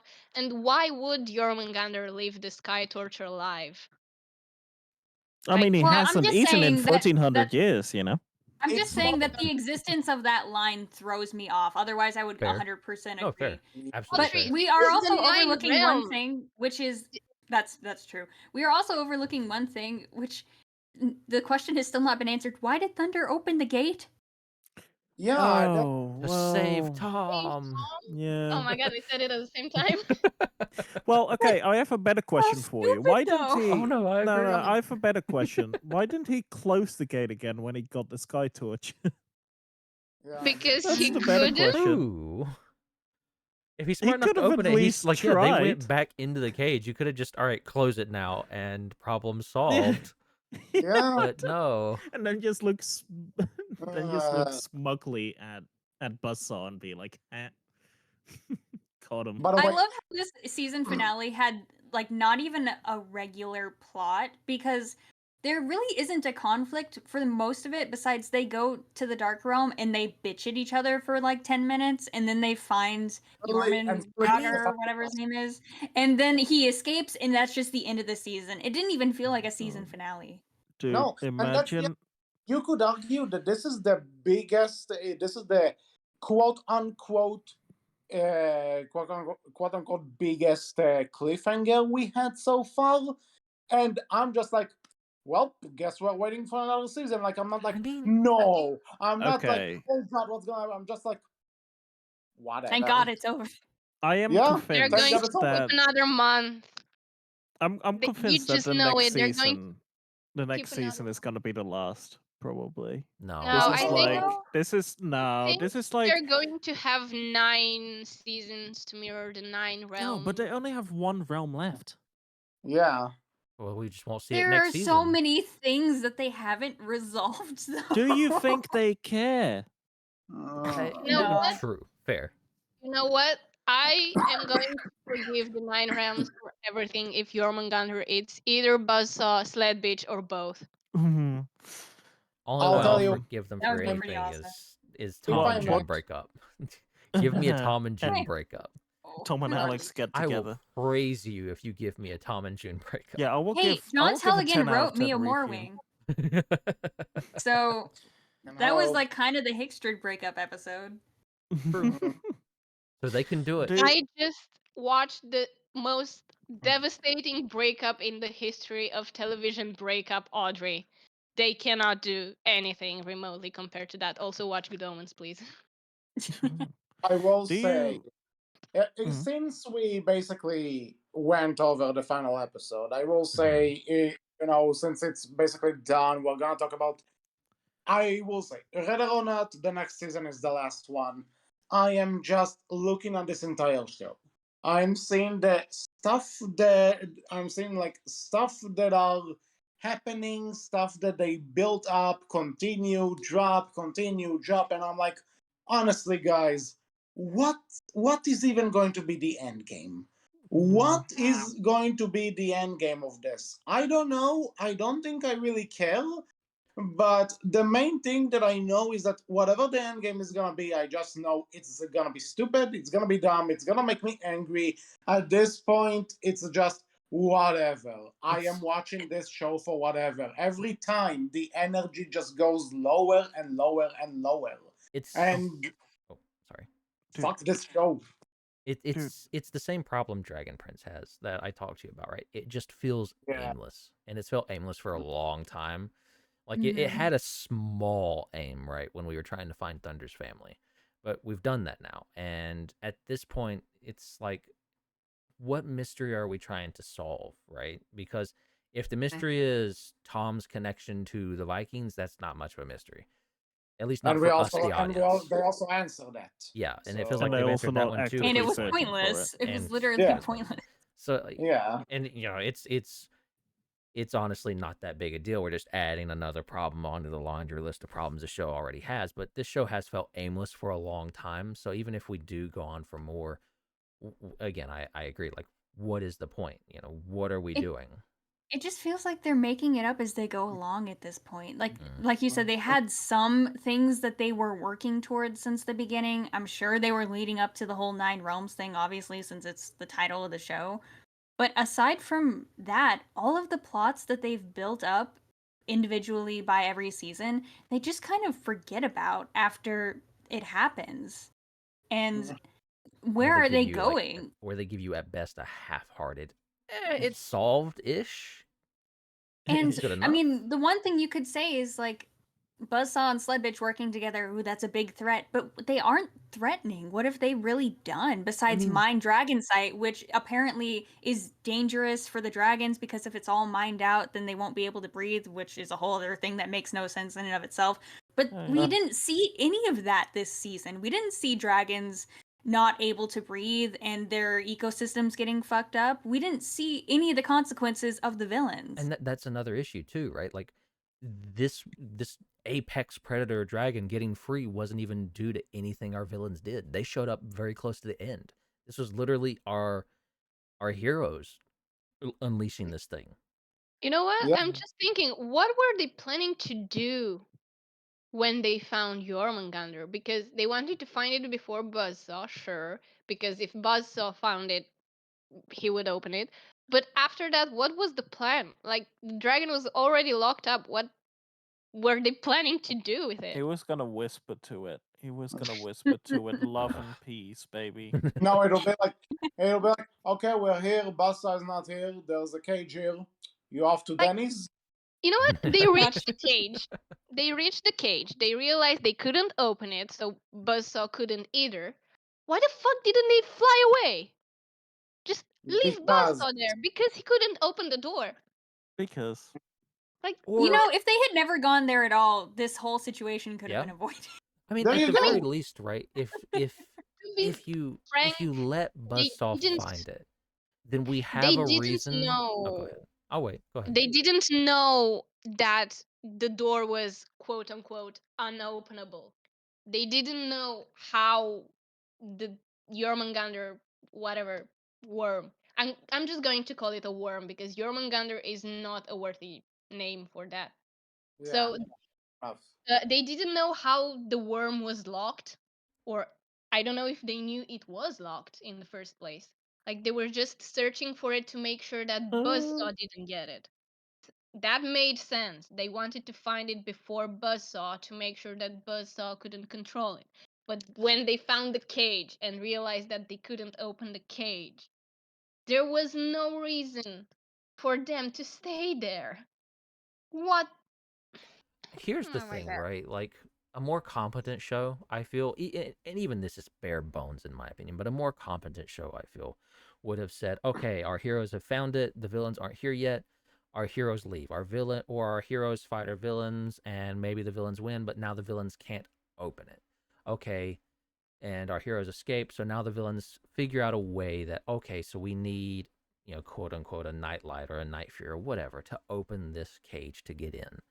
And so now you have if a only reason there was to a whole bring, family still. to bring Thunder's family back in, and now we have to protect them or something. I feel like that's very bare bones, and it's not great either, but it's more than what we got here, which just feels awkward and doesn't really work, and just you have so many questions as to why and for what Stuff reason. is just happening. Yeah. Yeah. Stuff is just happening. And I love how Buzzsaw trained the Sky Torture off screen. Yeah. Oh He's yeah, just that good. too. Like, He didn't where take his own was dragon. it? Because you saw Buzzsaw chopping through the foliage at the beginning of the episode, but he was alone. Where the fuck was the Sky Torture? Listen, he just I happened to don't find it and know. train it right there on the spot. He's just that Yeah. good. No. And also remember in the start of season 5 where he sees the Sky Torture and just fucks off. Yeah. Well, the Yeah. only reason it's the Sky Torture and not his own dragon is because they knew it was going to be eaten, so he couldn't lose his own dragon. That, and I think Man. they, The they only could. reason.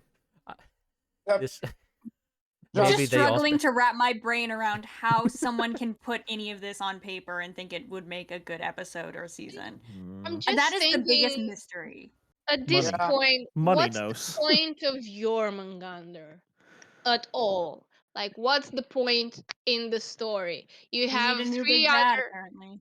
you have three other giant threatening dragons. You have Buzzsaw, you have Sledbitch. what do you need the worm for? Right. The point is so Like, that how next are they going to season. even defeat it? Like, if they train it, I'm gonna lose my shit. No, But the point is next season they can go up to the surface again, talk to the parents, and the parents will be like, "What? You knew that there was an apex predator to all dragons underground? Why didn't you say anything?" And then And they'll then forget turns about it in out, the next episode. yeah, and then it Oh no, turns out you we're know 3 something? weeks further down Okay, from the no. events. I'll tell you better. I think they'll actually debate throughout the entire season if they should tell the parents or not, and then in the very final episode they'll mention it. you Oh, yeah. know I what? feel like the debate's gonna This- be should we kill it or not. I feel like that's gonna be the big debate. Mm. I just realized something. You know what the worm reminds me of? What? The giant worm snake alien from the show Raised by Wolves. If you guys heard of it. I haven't seen it, so I have no idea what you're I'm talking about, Googling. but fair enough. I don't doubt it. I'm Googling it right now because design-wise and plot-wise, they're similar. Like giant worm-like creatures that eat everything and destroy everything just But cause. but we already have that in How to Train Your Dragon. It's called the Whispering Death. It's not enough. It's that. It's not. Oh. Guys, is there anything else to say? Because I feel like I think we've said it I all. think we broke the record for 3 hours. This is the longest podcast we've ever No, done. we're 10 minutes away. 11 I mean, minutes away. half an hour ago, I already collapsed depressive on my bed. So now I'm just Yeah. laying with my microphone on my bed. I'm not even lying. There's a box quote for you. It's not the best picture but that's what it came on Google. Well, I guess let's see the picture. I guess I can Predictions see for it. season 8. Do we have? So anyway, I think Ian is having a mental breakdown over there. So anyway, so Do we anything have else to any predictions for season 8? Oh, we're don't gonna go back fucking to the know. parents. The only thing I'm gonna predict, quote unquote, is that it's gonna be terrible. Tom and June are gonna make my blood cell pop up, and I hope, pray, beg, whatever source of power that can hear me, let it be the end. I'm done. Oh no, I'm gonna put a big bet down of that's gonna be the last season. It's gonna be the last season. They're gonna find the last realm. It's gonna connect somehow to fucking Hiccup and Berk or whatever the fuck. Like they're gonna. Okay, this is my bet. Old Berk has sunk down into the hidden world. That's the ninth realm. That's the end. That's where they're gonna fight. That's where they're gonna fight the big worm boy, and they're gonna have a big discussion about whether they should kill it or not. And then in the end, Thunder is gonna go alpha and defeat it. And the parents are gonna be like, fucking useless. And in the end, they're gonna be like, "What? You did all that? You didn't tell us. You're grounded." And that's the end. I think that I don't know if season 8 is going to be the very end, but I think the end is. I'm curious to see if it's going to be them showing the world that dragons are real. Oh man. Because how can they avoid doing that now? Yeah, that's the other Have the thing giant that worm eat every dragon on the surface of the earth? That's one option. Like at There's this only- point, Because- I don't care about the dragons in the modern day. They're either ugly or dumb. Just No. eat them. I have something better. Imagine the epilogue that Tom is gonna give is also gonna be like there were dragons when I was a boy. Oh, No, Yes. fuck Yes. off. No, if they do Yes. that, I swear to God. Yes. I swear. They're Yes, going listen to but me, they writers. can't. Listen to me. Do it. You know No. Do Speaking it. of But that, they're going you know to, but how they the first can't. episode of the first season opened with a book? Oh, you're Yeah. right. Yeah.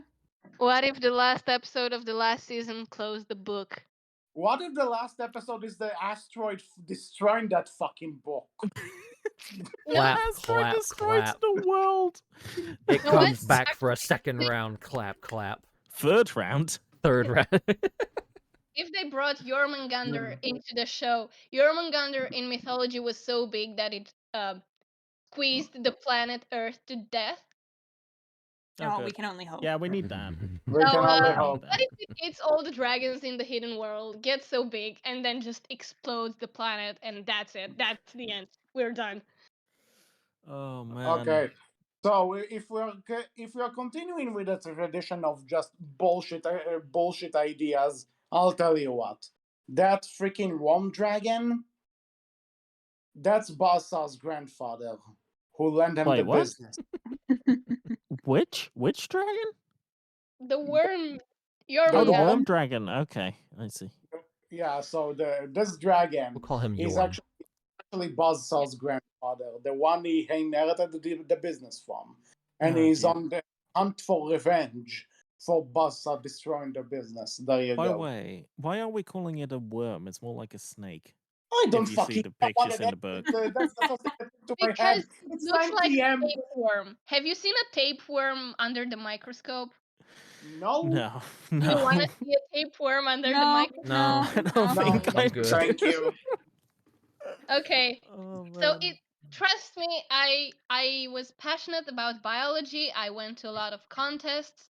I know exactly how a tapeworm looks like, and that's it. That's literally no. it. It's a tapeworm. Oh That's no. why I'm No. calling it a worm. Oh god. So what do you mean is that we need Earthworm Jim to fight it? No, I Oh think my god, I just googled it. Yeah, it looks like a worm. Don't show No. now this. that I've Please, I got to Okay. think after this. now that I've heard that, I think Worm Boy is gonna insert Tom and eat him from the inside. Why That's do what's you gonna even happen. wanna? No, just wrong. Cancel it. We're done. Yeah, We This need is to what go. happens when you podcast for over 3 hours. Yeah, no, We're I reaching the couldn't 3-hour afford mark, and it's getting weird now. Like, worm. like I said, I've just I put So I that think I into can my give you a head. few fan fictions that are around that topic. Ooh, yeah. yes, So tell me. anyway, Yeah, Can I we get want. So, a I want can the we get a worm to special eat episode Buzzsaw. next week? I want next the worm to eat Buzzsaw or Sled Bitch or both, and that would redeem the entire show for me. I swear to Loki.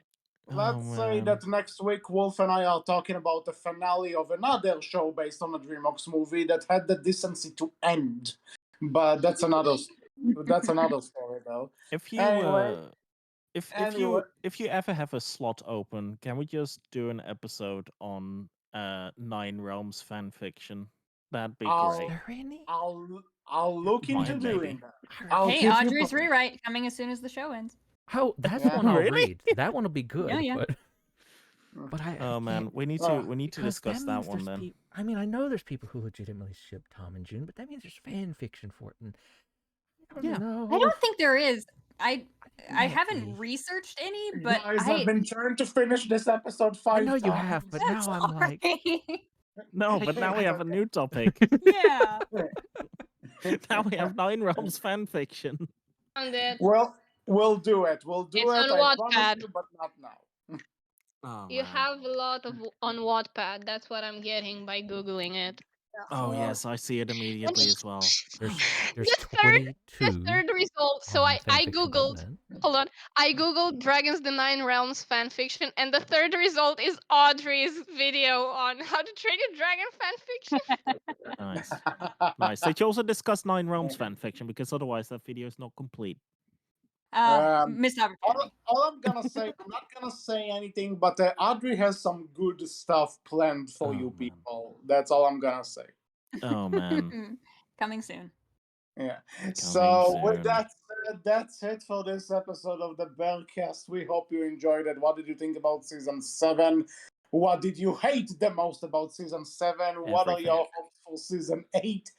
And Nothing. what are the Nine Realms fanfiction that you like? And why are Tom and June a terrible couple? You can tell us all about it in the comment section Or a below. great couple. On our Tumblr, which is Berkcast Team, I'm ignoring you. And on our Twitter, which is Berkcast with a capital B, capital C. Audrey, where can people find you? You can find me on YouTube and Twitter at Audrey Greywind. Ian, where can people find you?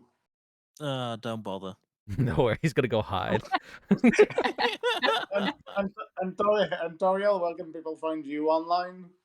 On a remote island screaming into the void. Sounds good. Uh-huh. All right. Sorry. No, on So, Tumblr, Twitter, and the Dragons Wiki. so until next time, I was HC. I was Wolf. I was Ian, and it's called X now. Shut up. Fuck you. No. I've been. Hold on. HC, Oh, I'm no! sorry. Sorry. But look, I've been calling Pluto a planet, even though it Okay. hasn't been a planet since 2006. I'm not going to start calling Twitter an X. I'm I've so been Yeah. sorry. Audrey. I've been I'm so Audrey. sorry. And I've been really tired. And we will see you, and we will some of us will see you in the next episode. Take care. I'm done. Bye-bye. My brain is fried.